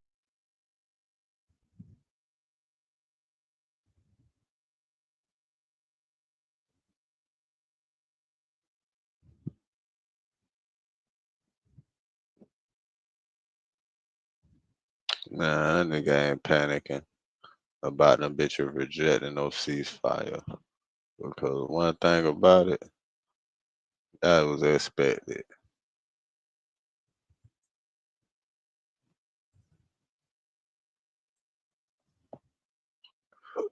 Excuse me. BG arrested in Louisiana for cocaine possession. 5 to 10 years of prison after federal probation. Damn, bro, you violate your probation with some cocaine. Jesus, man. That's why niggas ain't seen you out there all the touring, bro. You done got the money and got high again, bro. And then got out this bitch lacking playing around, bro. And you still in Louisiana with that bullshit. You in Louisiana, bro. You ain't go nowhere. You stayed in Louisiana. You ain't go nowhere else. Out of all the options, I know you had other options. You could have went Tennessee. You probably could have went goddamn Georgia. We know you could have went to Georgia, Atlanta over there and been straight. You could have came. You could have came to Florida. You could have, and your ass stayed in Louisiana.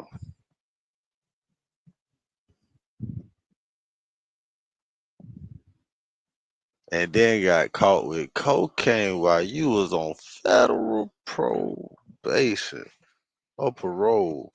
What was it?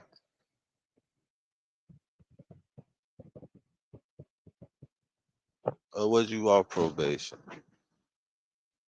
You ain't violated. They don't say you violated. But damn, boy, we know you just did goddamn.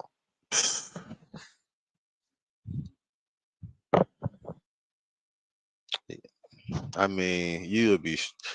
I want to say you'll be straight, but this is Louisiana that you fucking with, man. If you was in any other state, bro, if you was in any other state, bro. This nigga was in any other state, man. Prime. BG had a night like this.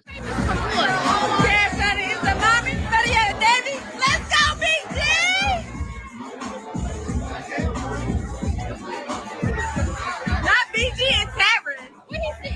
Not that guy right there. Is this song? This song? Yes, girl. Let's go, BG. Let's go. To start a podcast with Riverside, all you need is a concept and a way to record it. Here's how it works. You ever heard of the saying, scene at a crime? BG had a night like this. That's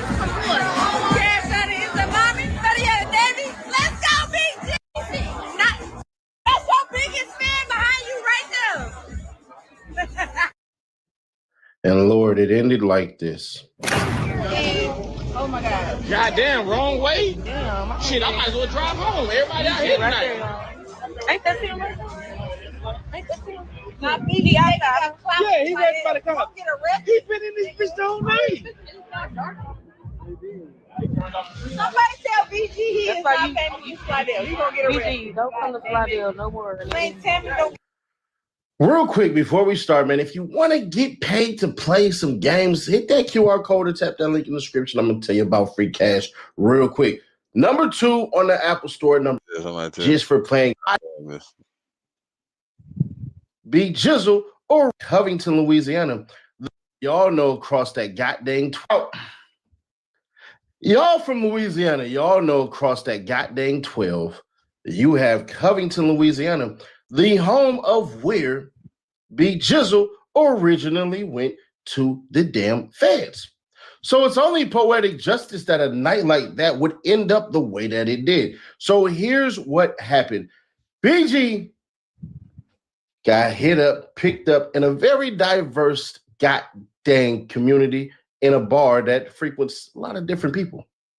See, Stilldale jail system is St. Tammany, or in case y'all know, St. Tammany Parish, aka St. Slaminy Parish, for those who are local residents there.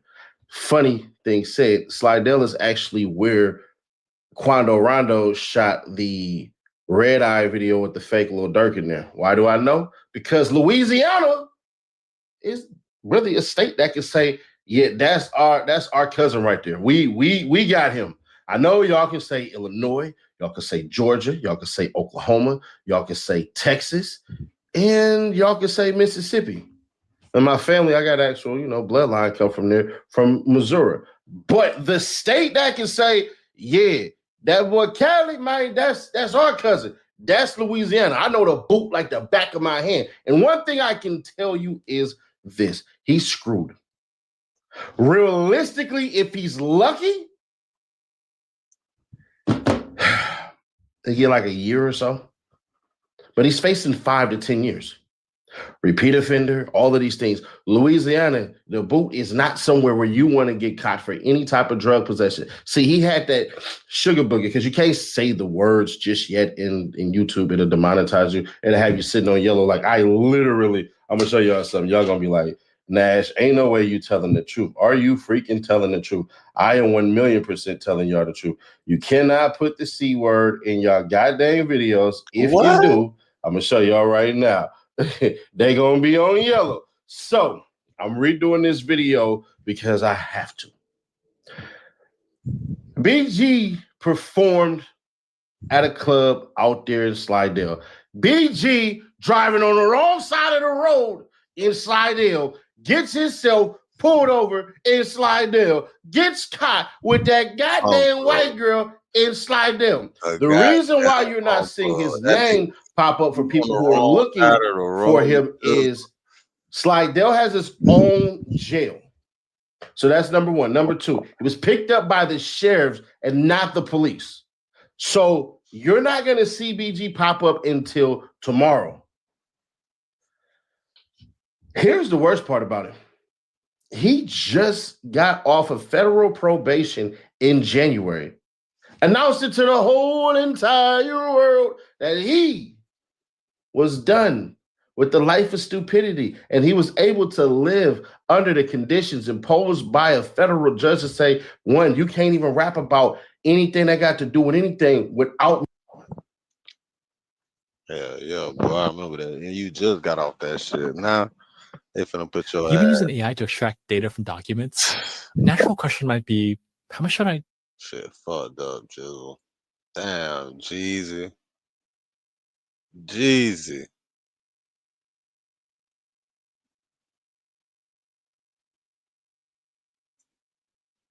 We didn't talk about this. Bro-Rilla? Yeah, we did. Bro-Rilla. We didn't talk about Bro-Rilla. Your cousin, Bro-Rilla. How you feel about that, though? How you feel about, like, people hitting you, or not people hitting you, but how do you feel about people taking their issues about some bread that they want from you to the internet?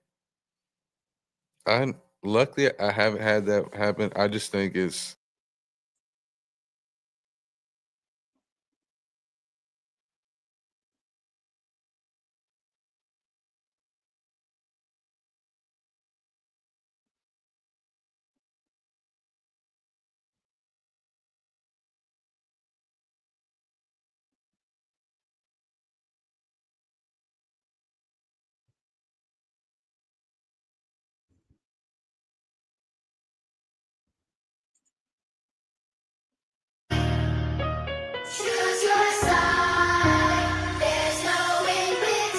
I wish you knew that the money would come with a lot of the.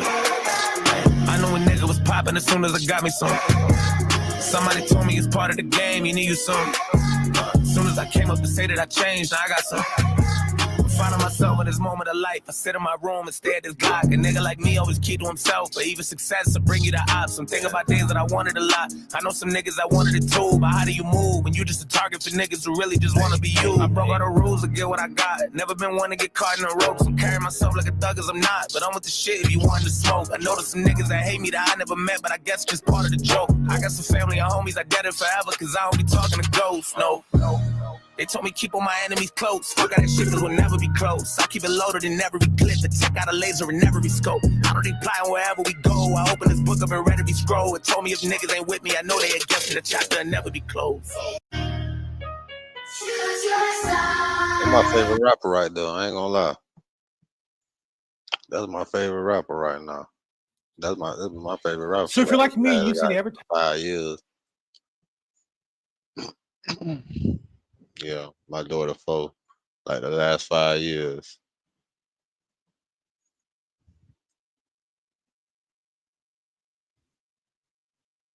Six years, some shit like that. They got Kodak on a 20v1.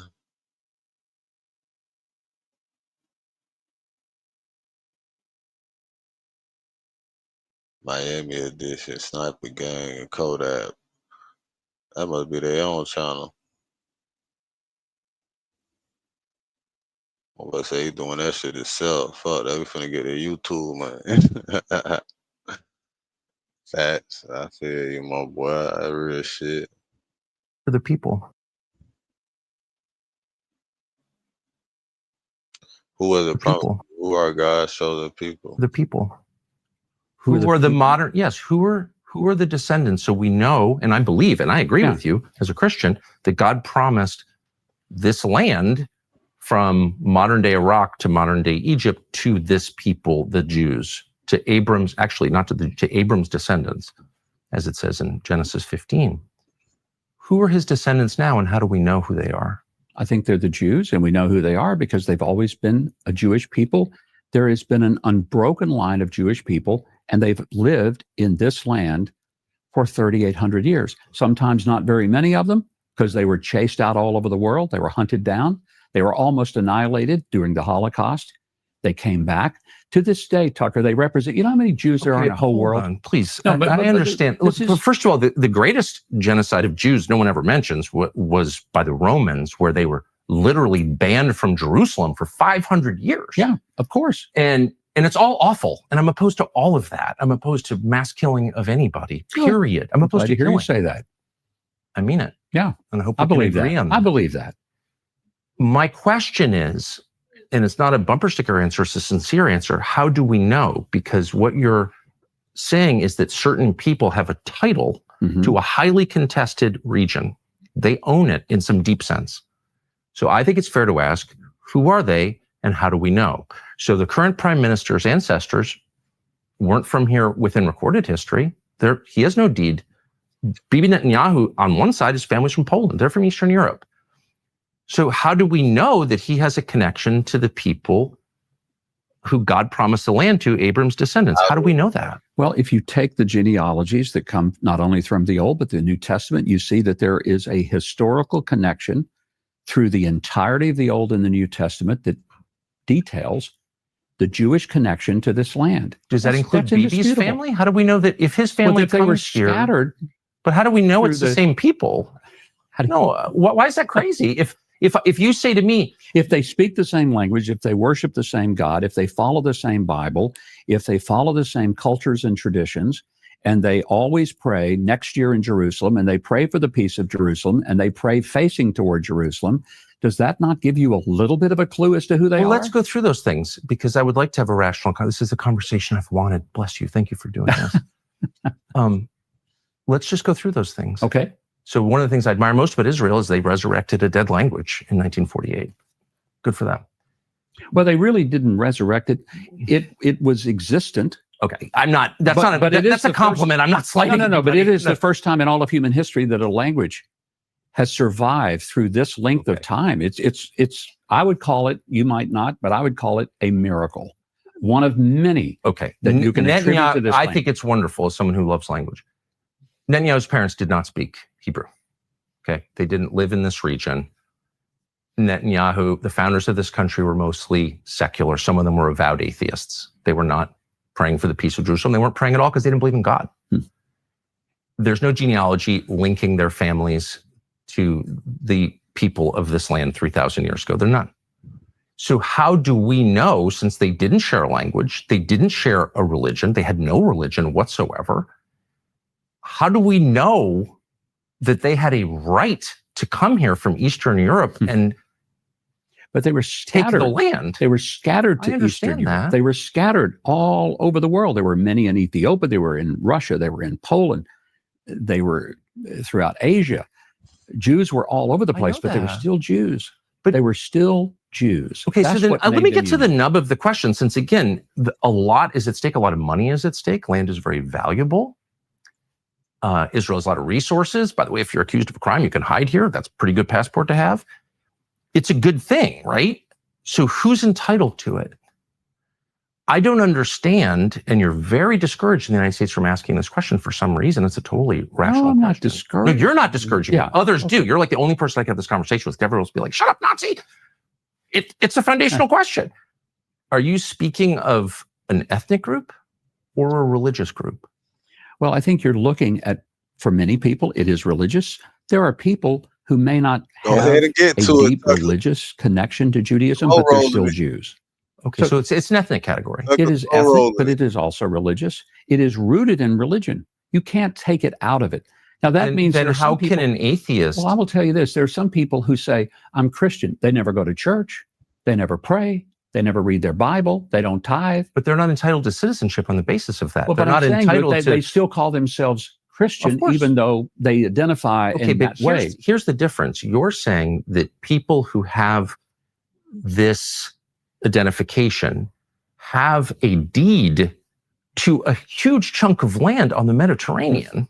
Okay, so there's, it's a right. You keep telling me it's a right, and so it's totally fair to say if you come to my house and say I've got the title to your house, I get to ask, may I see it? Where'd you get it?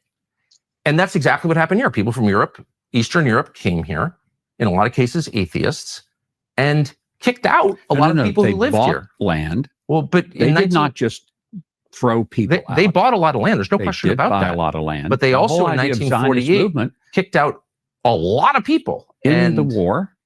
It was a war. I agree. Yeah. I'm not want to Okay. relitigate the history. I'm just saying it's a fact. Okay. Including a lot of Christians wound up fleeing, and they lost their homes, and they've never been allowed back. And all of this was justified on the basis of this identity that is the ticket to the right that you keep referring to. So my question is very simple. I'm going to wait patiently for an answer. Does this right derive from religious affiliation or from genetics? And I would say it's both. But I would also say that when you said the Christians were kicked out, Tucker, Christianity is growing in Israel. Okay, but and there is a big lie that goes out there. But no, let me finish this, because I keep hearing that Christians are really not treated well in Israel. That's a lie. Well, there are lots It of is a different. lie. There are lots of different. There were 34,000 Christians in Israel in 1948. There are 184,000 Christians here today. And by Israel, what are you counting? You talking about the land? What territory are you counting? I'm talking about Israel proper? Are you counting talking about Israel the West proper. Bank as well and Gaza? I mean, what do you, when you say Israel, those numbers apply to what landmass? It would be in Israel proper. Okay. There are 184,000. Now, I'll tell you where Christians are not doing very well. They're not doing very well in the Muslim-controlled countries. There's almost no Christians in Qatar, for example, except those who live in the Christian ghetto, who are the service workers. I'm sorry. Look, I don't want to argue with you. There are many more Christians in Qatar than there are in Israel. That's not true. What it actually is true, and I refer you to Wikipedia, Mr. Ambassador. Wikipedia. I refer you to the government of Qatar, the government of Israel. These are knowable facts. I'm in Jordan. By the way, numbers are down. In Syria, the numbers are down. In Lebanon, the numbers are down. I'm just telling you that about twice as many Christians, but they live in the enclave. They are not native Qataris. Okay, we're mixing so many different categories Yeah. here. I'm just saying I get things wrong all the time. You've just gotten something wrong, and I think it's important to acknowledge it. There are many more Christians in Qatar than there are in Israel. Fact. How many? Now you caught me. I don't know. I can look at my phone, but I was just there, and there are many more. Like whatever. But I just want to get to the point that forms the basis of this whole conversation, which is who has a right to the land. Yeah. And you said it's a mixture of religion and ethnicity. Because as I noted, and you agree, many of the founders, maybe the majority of the founders of modern Israel did not believe in God at all. So they were not religious Jews. They weren't religious at all. They were atheists. They said they were atheists. I believe them. So that suggests it's ethnic. But it's also true, as you well know, because there's a famous court case about this, that ethnic Jews who convert to Christianity do not have the right of return. That was settled by the Israeli Supreme Court. I'm very confused. So that would suggest it's not ethnicity, because you invalidate your Jewishness by converting to Christianity. There are a number of Messianic Jews who live in Israel. Who are here. I'm aware of It's I'm a aware of significant that number. But you're not contesting what I'm saying, because it's a very famous court case. The right of return has to do with your mother, your grandmother. It has to do with So family it's ties. ethnic. There's a lot of ethnicity is a big part of the right of return. Great. To make aliyah, Then to come to Israel, to live here. Then if both of your parents are Jewish and you have an ethnic right to the land, you are one of Abram's descendants, but you convert to Christianity, how is it you don't have the right to return? I'm totally confused. But I know a number of people who have returned as Christians, but have Jewish history. Are and you Jewish ethnicity. saying that Jews who convert to Christianity have a right, a legal right to return? Because I know that they do. Whether, when you say, do they have a right to return? Do they prove? It's a legal category, as in any government. Which is Certain by people have- their family history, their grandmother, their mother, and there are many I understand. aspects of that. I've read it. I think but at I this know point that it's these one are Jewish people who are grandparent. Christian, and they came here, made aliyah. They had Jewish blood, Jewish history. They were Christian, Messianic, but they came here and they were welcomed here. And they were given full legal rights. here Absolutely. And a passport. Yeah. So clearly it's not true that you invalidate your right of return by converting to Christianity. That's just false. I'm not aware of that. I know that there are a number of Christians here. I go to church with Christians every week here. Of course. And but there's do you have a right to come and say, I am an ethnic Jew, even though I practice Christianity, therefore I have every bit as much right to move into a settlement in the West Bank or into East Jerusalem or anywhere I want, Galilee, anywhere, because I'm returning to the land of my forefathers. I have a legal right in the state of Israel, even though I've converted to Christianity. You're saying that's true? I'm saying I know people who've done it. Now, can I tell you what the law specifically is?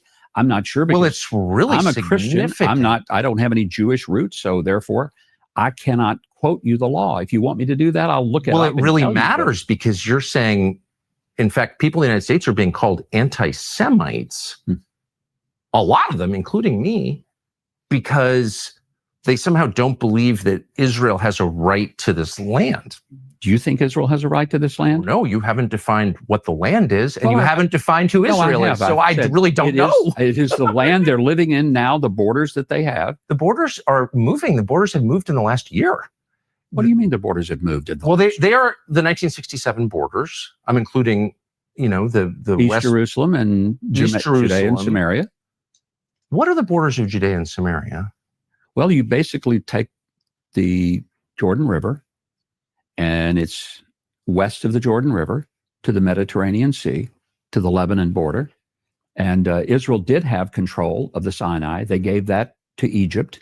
They had control of it. Right. They gave it away in 1979 in the peace agreement.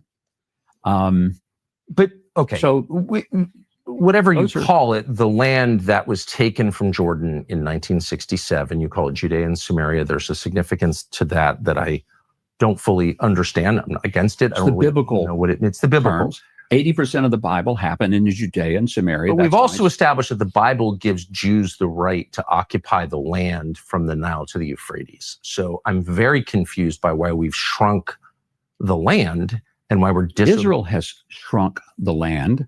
They have made that decision. That's why they gave away Gaza. They gave away the Sinai. Now's the part They've for the given away real a lot of question. things. Abram's descendants are the ones who have the right to have this land, correct? Yes. Okay. Why don't we do genetic testing on everybody in the land and find out who Abram's descendants are? It's really simple. We've cracked the human genome. We can do that. Why don't we do that? Would you be against doing that? I have no idea what that would prove. I mean, maybe it would be. What do you mean? It would prove who Abram's descendants are and who has a right to live here and who doesn't, according to the theology that you yourself just explained. And so I'm very confused as to why we don't do that. If you believe the theology that you've just explained to me. Would we do that all over the world? Well, And everybody this is the only country in the world that you've said has this covenant with God, that this people have a moral and legal right to the land. What about people who convert to Judaism? Would they have a right? Well, you've just said. I mean, that there are it's not converts to Judaism, so you just told they me can make Aliyah. They may not have. You've just DNA. told me that it doesn't matter. You told me moments ago, trying to keep track, that it doesn't matter whether or not you believe in God or whether or not you practice Torah Judaism or Rabbinic Judaism, which is something else that I don't even know if we should. I don't even know what that means, but it doesn't matter whether you're, quote, a religious Jew or not.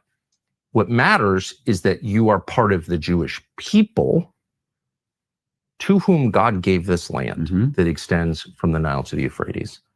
And so if you believe that, wouldn't you want to know with a burning passion who those people are? And because of science, we can now know who those people are. So why aren't we finding out? I guess you could propose a DNA test for everybody who comes here, everybody who lives here. But the point I'm comfortable with secular nation states where none of this is done on the basis of blood. I'm uncomfortable with that. I'll just say that. But there are people who may not have bloodlines, but who have converted to Judaism. Are they going to be able to live here? Are you going to kick them out? By your standards, they can't live here because I've you've just never told said me that they have a right to live here because God gave them the land because they're the descendants of Abram. They're the descendants of Abraham. But if they're the spiritual descendants of Abraham and they've now decided that they're converting to Judaism, then do they have a right to live in Israel? Well, there's a whole legal literature in Israel on that question. And my understanding is that certain types of modern Judaism qualify a person and other types don't. Is that your understanding? I don't believe that people converted, and I could have this wrong. Yeah.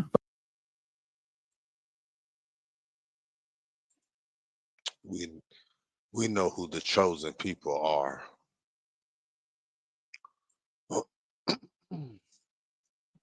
You don't need no damn DNA test for that.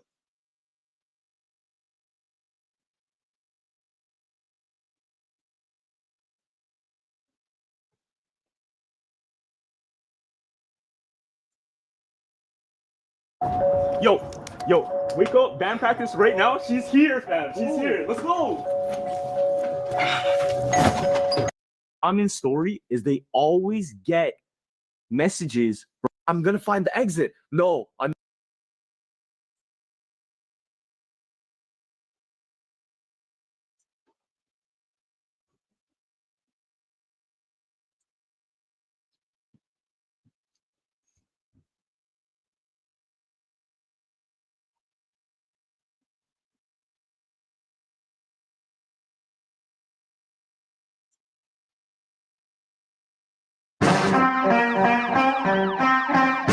I'm Ali Sadiq.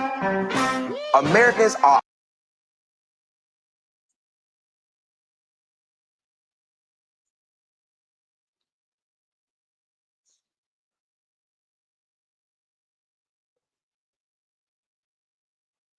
The U.S. government is offering a reward of up to $5 million for information leading to his arrest and conviction.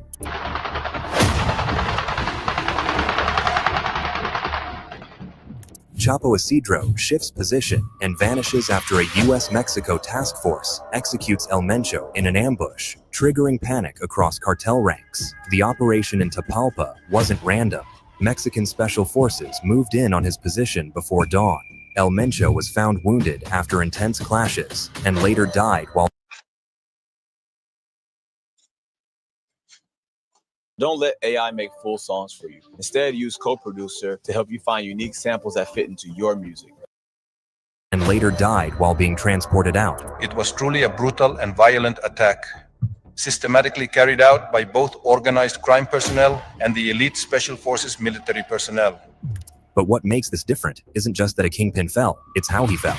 U.S. officials confirmed that intelligence support was provided through a newly launched military-led counter-cartel task force, one designed specifically to map entire criminal networks on both sides of the border. A detailed target package was reportedly compiled. That means this was built from the ground up. And while one of the most powerful cartel leaders in Mexico is now gone, the FBI's 10 most wanted list still includes another name tied to major trafficking routes.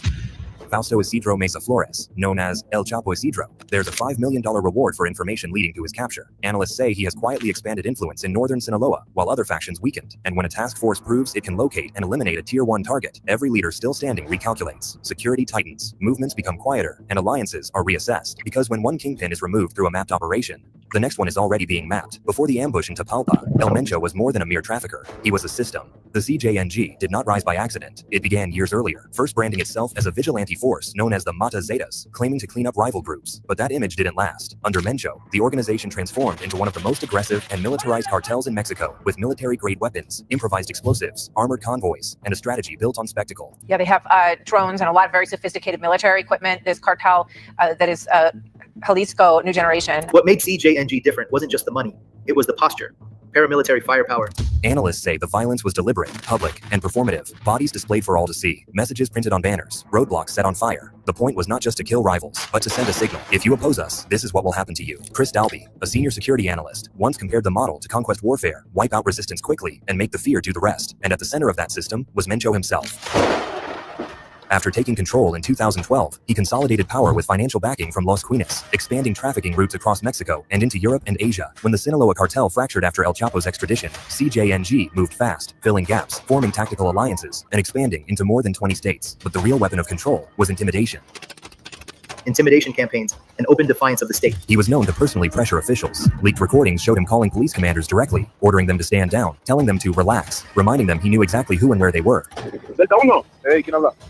Mira bien, hijo de tu puta madre. Soy Mencho, güey. Relaja tu puta gente a la verga. Soy Mencho, güey.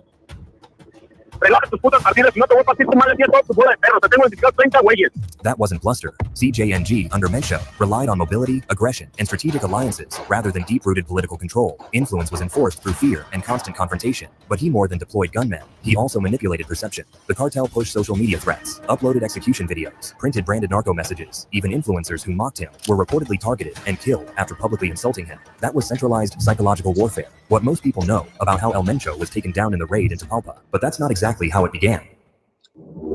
It really began with mapping. For years, El Mencho survived by staying mobile. He avoided predictable patterns. Instead, he relied on layered security, loyal gunmen, and heavily wooded terrain. In the Sierra Madre Mountains, Tapalpa, a small mountain town surrounded by dense forest, became one of those temporary safe zones. But this time, the location was known. That same day, an operational force was organized, made up of 3 components: a ground unit, which consisted of personnel from the Joint Special Force, Army Special Forces, and the Immediate Reaction Special Force of the National Guard. Mexican Special Forces moved before dawn, forming a cordon around a wooded area dotted with cabins on the outskirts of town. Air support circled above. Ground units advanced carefully. As I mentioned, there was also an airmobile force made up of 6 helicopters and Special Forces personnel. When they closed in, cartel gunmen opened fire. Then it moves.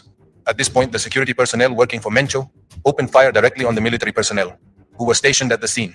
After the confrontation, Mencho leaves the scene, leaving behind a group equipped with a large amount of high-caliber weaponry. The exchange was intense. A military helicopter was struck and forced into an emergency landing after taking fire from below. Inside the camp, authorities later recovered high-caliber weapons and rocket launchers, the kind capable of downing aircraft. But thankfully, those launchers were never successfully deployed. Despite the intensity of the assault, they successfully repelled the action. And the forces pressed forward. El Mencho was located hiding in the undergrowth with members of his inner circle. They immediately began to open fire on the Special Forces operatives. They were carrying rocket launchers as well. He was wounded during the confrontation. 2 bodyguards were also injured. They were both placed into custody and flown toward Mexico City for emergency treatment, but he didn't quite make it. Support from a helicopter is requested so it can land and transport them to a medical facility in Jalisco. Mencho, his 2 bodyguards, and the wounded officer are transported. Unfortunately, he died on the way. Mexico's most powerful drug cartel bosses has been killed in a military operation. His name is NIPSEY Oseguera, commonly known as El Mencho. He was targeted by Mexico's military in an operation in the state of Jalisco. Multiple vehicles and shops across the state have been set on fire in response to the killing of the drug lord. Now, members of organised crime have also been clashing with authorities. It's waves of violence that have spread over 5 other states, and this is just the beginning. Mexican defense officials later confirmed the operation was designed and executed by Mexican forces, but they also acknowledged they didn't do it alone. With central military intelligence and additional information from the institutions of the Security Cabinet, as well as from United States institutions, the Secretariat of National Defense tracked El Mencho's network of connections. Many people were confused by what that really meant, until U.S. Imagine being able to reach 15 million views on the first video of a new YouTube channel. You start at 0 subscribers. Imagine that video attracts 5 million views in its first month and a half and 12 million views in the first year of being released. And it just keeps going. Labels start reaching out with favorable offers. Show promoters want to book you. feature collaboration. Officials broke down their new powerful tool against the cartels, something they've been cooking up for a while. U.S. officials confirmed a newly launched military-led counter-cartel task force helped build a detailed target package on Mencho. That package reportedly combined intelligence from U.S. law enforcement, surveillance assets, and interagency analysis. Patterns, movements, network mapping, inner circle connections. So the raid was not a lucky break. It happened because it was built, piece by piece, and once the target package was complete, Mexican forces acted. The shield that protected him for years, mobility, terrain, intimidation, failed against mapped intelligence. That's what changes the equation, because for the first time in 6 decades of war on drugs, the US finally has the upper hand, and it looks like they already have another target lined up. The task force that took down Mencho might be new, but it's already proven itself effective, and according to analysts, they can only get better after utilizing what they learned in the takedown of El Mencho. Claudia Sheinbaum's government sold the killing of El Mencho, the country's most powerful drug lord, as a triumph, but it cost them. These National Guardsmen are waiting for the bodies of their fallen comrades to come out of Guadalajara's forensic department. 25 of them died on Sunday in firefights with the Jalisco New Generation Cartel. That's the cartel that belonged to El Mencho. It's the most members of the National Guard to ever die in a single day. But how do they really function? Here's the breakdown. Last month, the United States formally launched the Joint Interagency Task Force Counter Cartel, known as JITF-CC. This is not a single agency. It is a military-led fusion group that pulls in intelligence from multiple departments at once: defense, law enforcement, border operations, surveillance units. Its mission is not just to chase traffickers, but That sound like a bunch of killers. Y'all ain't hear the name. Y'all ain't see what the fuck the initials was. the United States formally launched the Joint Interagency Task Force Counter Cartel, known as JITF-CC. They put cartel in the name, man. That's how they organized the killers. They put. This is not a single agency. It is a military-led fusion group that pulls in intelligence from multiple departments at once: defense, law enforcement, border operations, surveillance units. Its mission is not just to chase traffickers, but to map the ecosystems that allow those traffickers to thrive. Brigadier General Mauricio Calabresi, who leads the task force, explained why they needed the task force, and it has something to do with the U.S.'s experience with terrorism. The brigadier explained that cartels operate a bit differently from terrorist groups like Al-Qaeda or ISIS. Despite the destruction they both cause, cartels are profit-driven, decentralized, and constantly shifting. That makes mapping harder and more necessary. General Calabresi said they have to identify entire networks so we can disrupt and dismantle them. And so one of the terms that I use a lot is we have to disrupt and dismantle. Not just one boss or group, the whole structure. Estimates cited by U.S. officials suggest there may be only a few hundred true decision makers at the top of these organizations. But below them, that's where the real danger resides. Reportedly, there are anywhere from 200,000 to 250,000 contractors and facilitators who help move products, launder money, transport chemicals, and protect routes. Like the general said, an ecosystem. And once the cartels were designated as foreign terrorist organizations, new assistance tools became available to the task force: expanded intelligence sharing, broader military support, increased intelligence, surveillance, and reconnaissance capabilities. What officials call ISR. That means more real-time tracking, more cross-border data fusion, and more visibility into communications patterns. And we already have Exhibit A. El Mencho was not simply hunted. His environment was studied, his contacts were traced, his protection layers were examined, the board itself was analyzed. So, who's next on the list? With El Mencho... That's exactly what I said. Who's next on the list? And I ain't talking about the list they talking about. I'm talking about who next on the who next on the hit list, the American hit list, because they done got 3 leaders: the Venezuela, Mencho, and the Iran leader. They're coming for somebody next. I don't know who. Boy, look. He said before they even attempt to lock his ass up, he gonna do some shit to try to make them forget all about that shit. They probably using that shit to blackmail. Why is it called blackmail? That's some bitch ass shit. Why everything, and why black cats supposed to be bad luck? And why is black magic the magic that they say is bad? Man, what the fuck? No. Now I'm getting angry.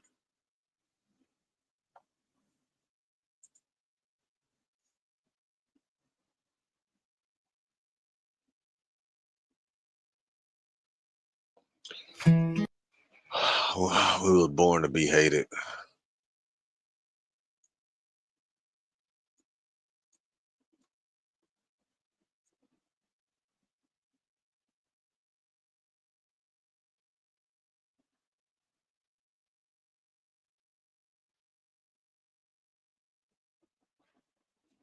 talking.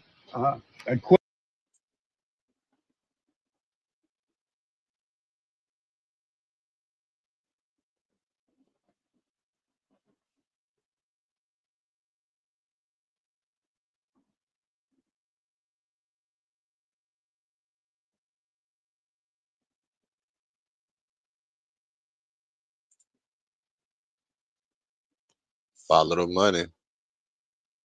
Follow the motherfucking money. If you go back to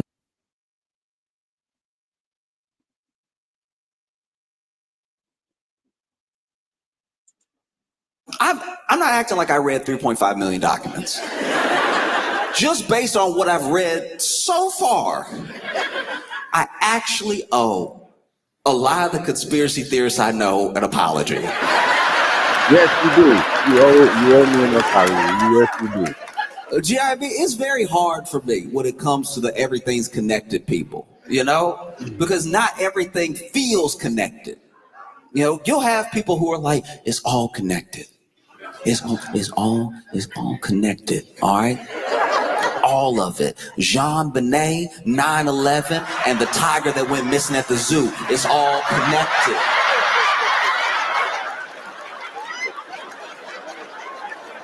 That's the other thing about my friends who say it's all connected. They stare, and it's like, if you would blink, I might be on board quicker. But the way that you can't just tell somebody, even if it's a fact, even if you're telling somebody the truth, you could be telling somebody the full truth. If you stare, it does take them out of what the truth is. You gotta stop. You might tell someone a fact, a thing that they know to be true, but if you stare afterwards, you kill your own momentum. You could be looking at your friend. It's Tuesday.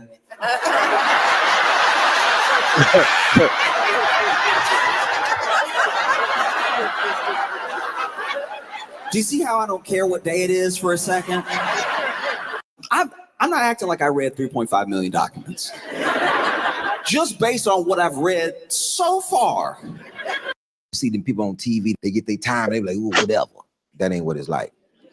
You get your time, and then you come back to the cell, and you go under the blanket. Now, your eyes ain't closed. Your eyes ain't closed. You just under that blanket, contemplating on this shit you about to go through. And it's tight. Brian says, hey, man, yeah. Y'all see this? Y'all go to court today, boy. I'm done. Them boys ain't got nothing on me. This is what an innocent man look like. Feel me? You know what I'm saying? See you boys, man. Y'all have at it, man. Y'all can have everything I bought. I'm out of here today, last court date. Y'all see what a free man look like. Now, he go to court. I'm in La bread because I'm reading up on my case. I need to know what I'm facing.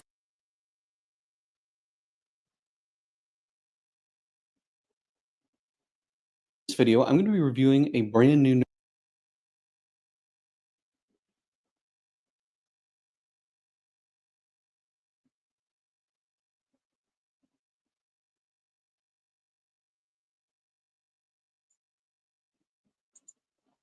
Is it true you paid him each $150,000 for him to hop on the give you a feature? At this time, Wayne was charging, well, Baby was charging 100, and he was charging Wayne 100.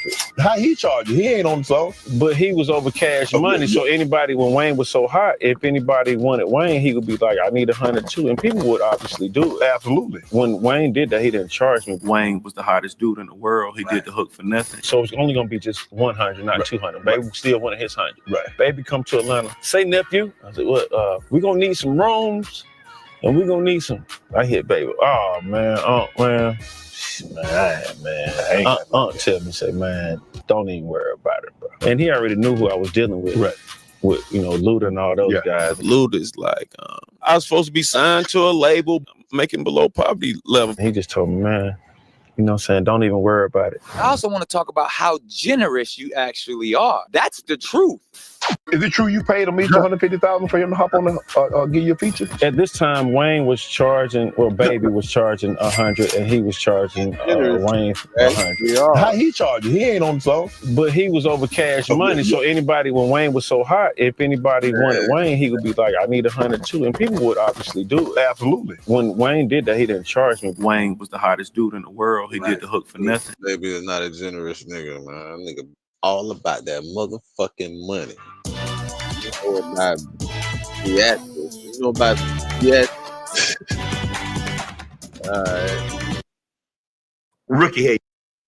6ix9ine is All often about that motherfucking money, boy.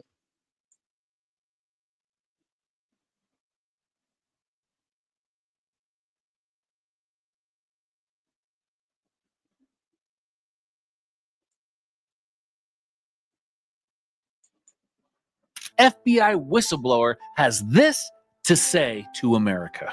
About a minute and a half, and then I want to turn the rest of my time to Mr. Jordan. Yes, sir. I would just say that I consider the hearing today my last act of service as a public servant for the United States of America, and I'll give you my professional opinion. I personally have no confidence that the FBI will rein in its own conduct. There are no current effective checks and balances against them conducting lawless action with any type of correction in a legitimate time frame. Their ability to overclassify information can allow them to stonewall forever. My other recommendations are in the natural order. First, vote. The second is the Second Amendment. Arm yourself and know how to defend yourself. Make 3 to 4 friends in your neighborhood and promise to come to each other's mutual aid in times of hardship. And during the Great Depression, people stocked up a pantry. So I think that's a good practice, especially in our economic times, and make sure you have 3 to 4 months of food. As a person of faith, I'd say pray the rosary and read the gospel of our Lord and Savior, Jesus Christ, and live it every day. And that's all I have to say. Thank you for the time. FBI whistleblower has this to say. Nigga ain't say shit. He said something. That nigga should already know.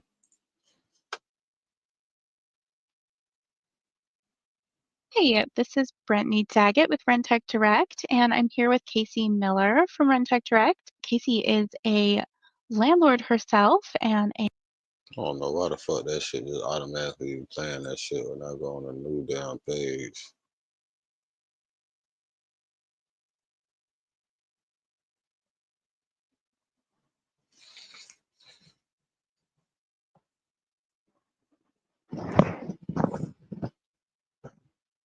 Matter of fact, man, I just seen that shit.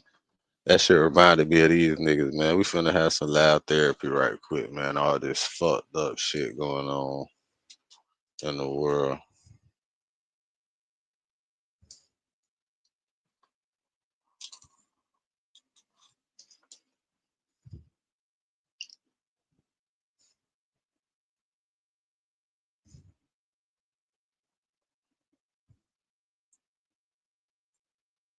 So this next one is actually one of our brothers.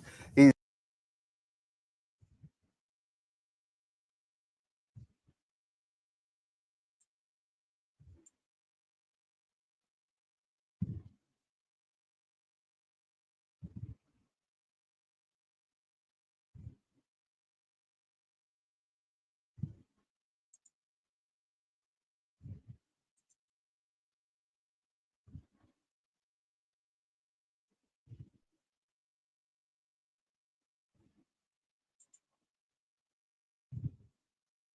Scrub Daddy won't scratch your pants, and it won't smell for up to 12 weeks after first use. Now this, yeah! Car's ready. Ready already? Get a quick, quality oil change service at Jiffy Lube. Oh, yeah, yo. No? Oh, now we on now. Y'all good. Yo, I don't know who that bald nigga was, but he looked wild familiar. But yo, so, ladies and gentlemen, yo, welcome to Court of Pause. I'm your judge, Killer Cam. And I'm Bailey Murder. My fault. Go ahead, Killer. I'm sorry. I jumped the gun, no, Killer. I jumped the gun, Killer. I'm sorry, Killer. No, nigga, you're supposed to be the bailiff. You're supposed to be introducing the judge and shit. No, I got excited, Killer. You know how I get when I get excited. Pause. Yeah, pause, my nigga. You can't even read. Oh, I can read though. I can read. Oh, we know you can read. Oh, we ain't saying you can't read or nothing. But we know you can read, my nigga. But so y'all just let them know what we doing in court today. All right, you know, the Honorable Judge Killer Cam is presiding. This is an emergency Zoom court session. We have to sentence and serve a few misdemeanors. You know, we got a couple of people that needs to get served. You know, that what is it? They, damn, I forgot what it's called. Killer, what is it called? Killer, what we serving? They brought up on charges. They got subpoena. That's what it was. Subpoena pauses. So we here because there's a few people that got to get served. They subpoenas pause. Yeah, they got a few investments that's happening right now. Yes, and the first person in ingestion is Michael Jordan. Yo, all right, so real fast, AO in the court. Let's do AO in the court. AO in the court. Everybody in their mother. Me, everybody, you, even niggas in jail. Everybody got Jordans. Everybody got Jordans. But now after this shit that I done seen, because what I saw in the evidence in the video, he looked like he was on Zestain Island. Yo, it's crazy, Killer. Yeah, yo, it's crazy, Killer. I don't know who kid that was, but why was he grabbing him like that, Killer? I'm starting to think why his middle name is Jeffrey. Oh, I see what you did there, Killer. That's wild crazy. That's crazy, Killer. Yo, play the video right now. Hey, yo, look, he could have just tapped him on the shoulder. Why are you grabbing him like that, Killer? Yo, AO in the court. First of all, that's a little white kid. You a 6'6" black nigga at the Daytona 500, the whitest of all sports that we have ever seen. All right. I mean, we got a couple of niggas that be, you know, driving, doing their thing, making history. But I'm like, yo, MJ, you gotta come talk to me, man. You gotta come give your testimony. Because that was wild crazy. Yo, you gotta be in court, Killer. Because I thought they eliminated hand checking from the NBA. Yo, facts. Yo, he looked like Derek Harper. That's wild crazy. That's wild crazy. That's how Derek Harper used to guard him. Remember that, Killer? Yo, this nigga gonna be a Home Alone 5. That's wild crazy. Man, yeah, crazy. I ain't finna watch no more of that shit. But shout out to them boys, man. You feel me? I just like to show love to the shit that I fuck with when I'm not fucking with this shit. But what else on this bit, man? Yeah, I think we done went over all that, man. It's going on 4 o'clock, dog. Hey, whatever you do that shit capital. You feel me? Create a positive impact today and later while you can. You know what I'm saying? We in the lit house. Keep the light within you shining bright, you feel me? Fuck that shade, get paid, and that's every single motherfucking day. Home Meat TV, hustlers on a motherfucking mission. Nigga.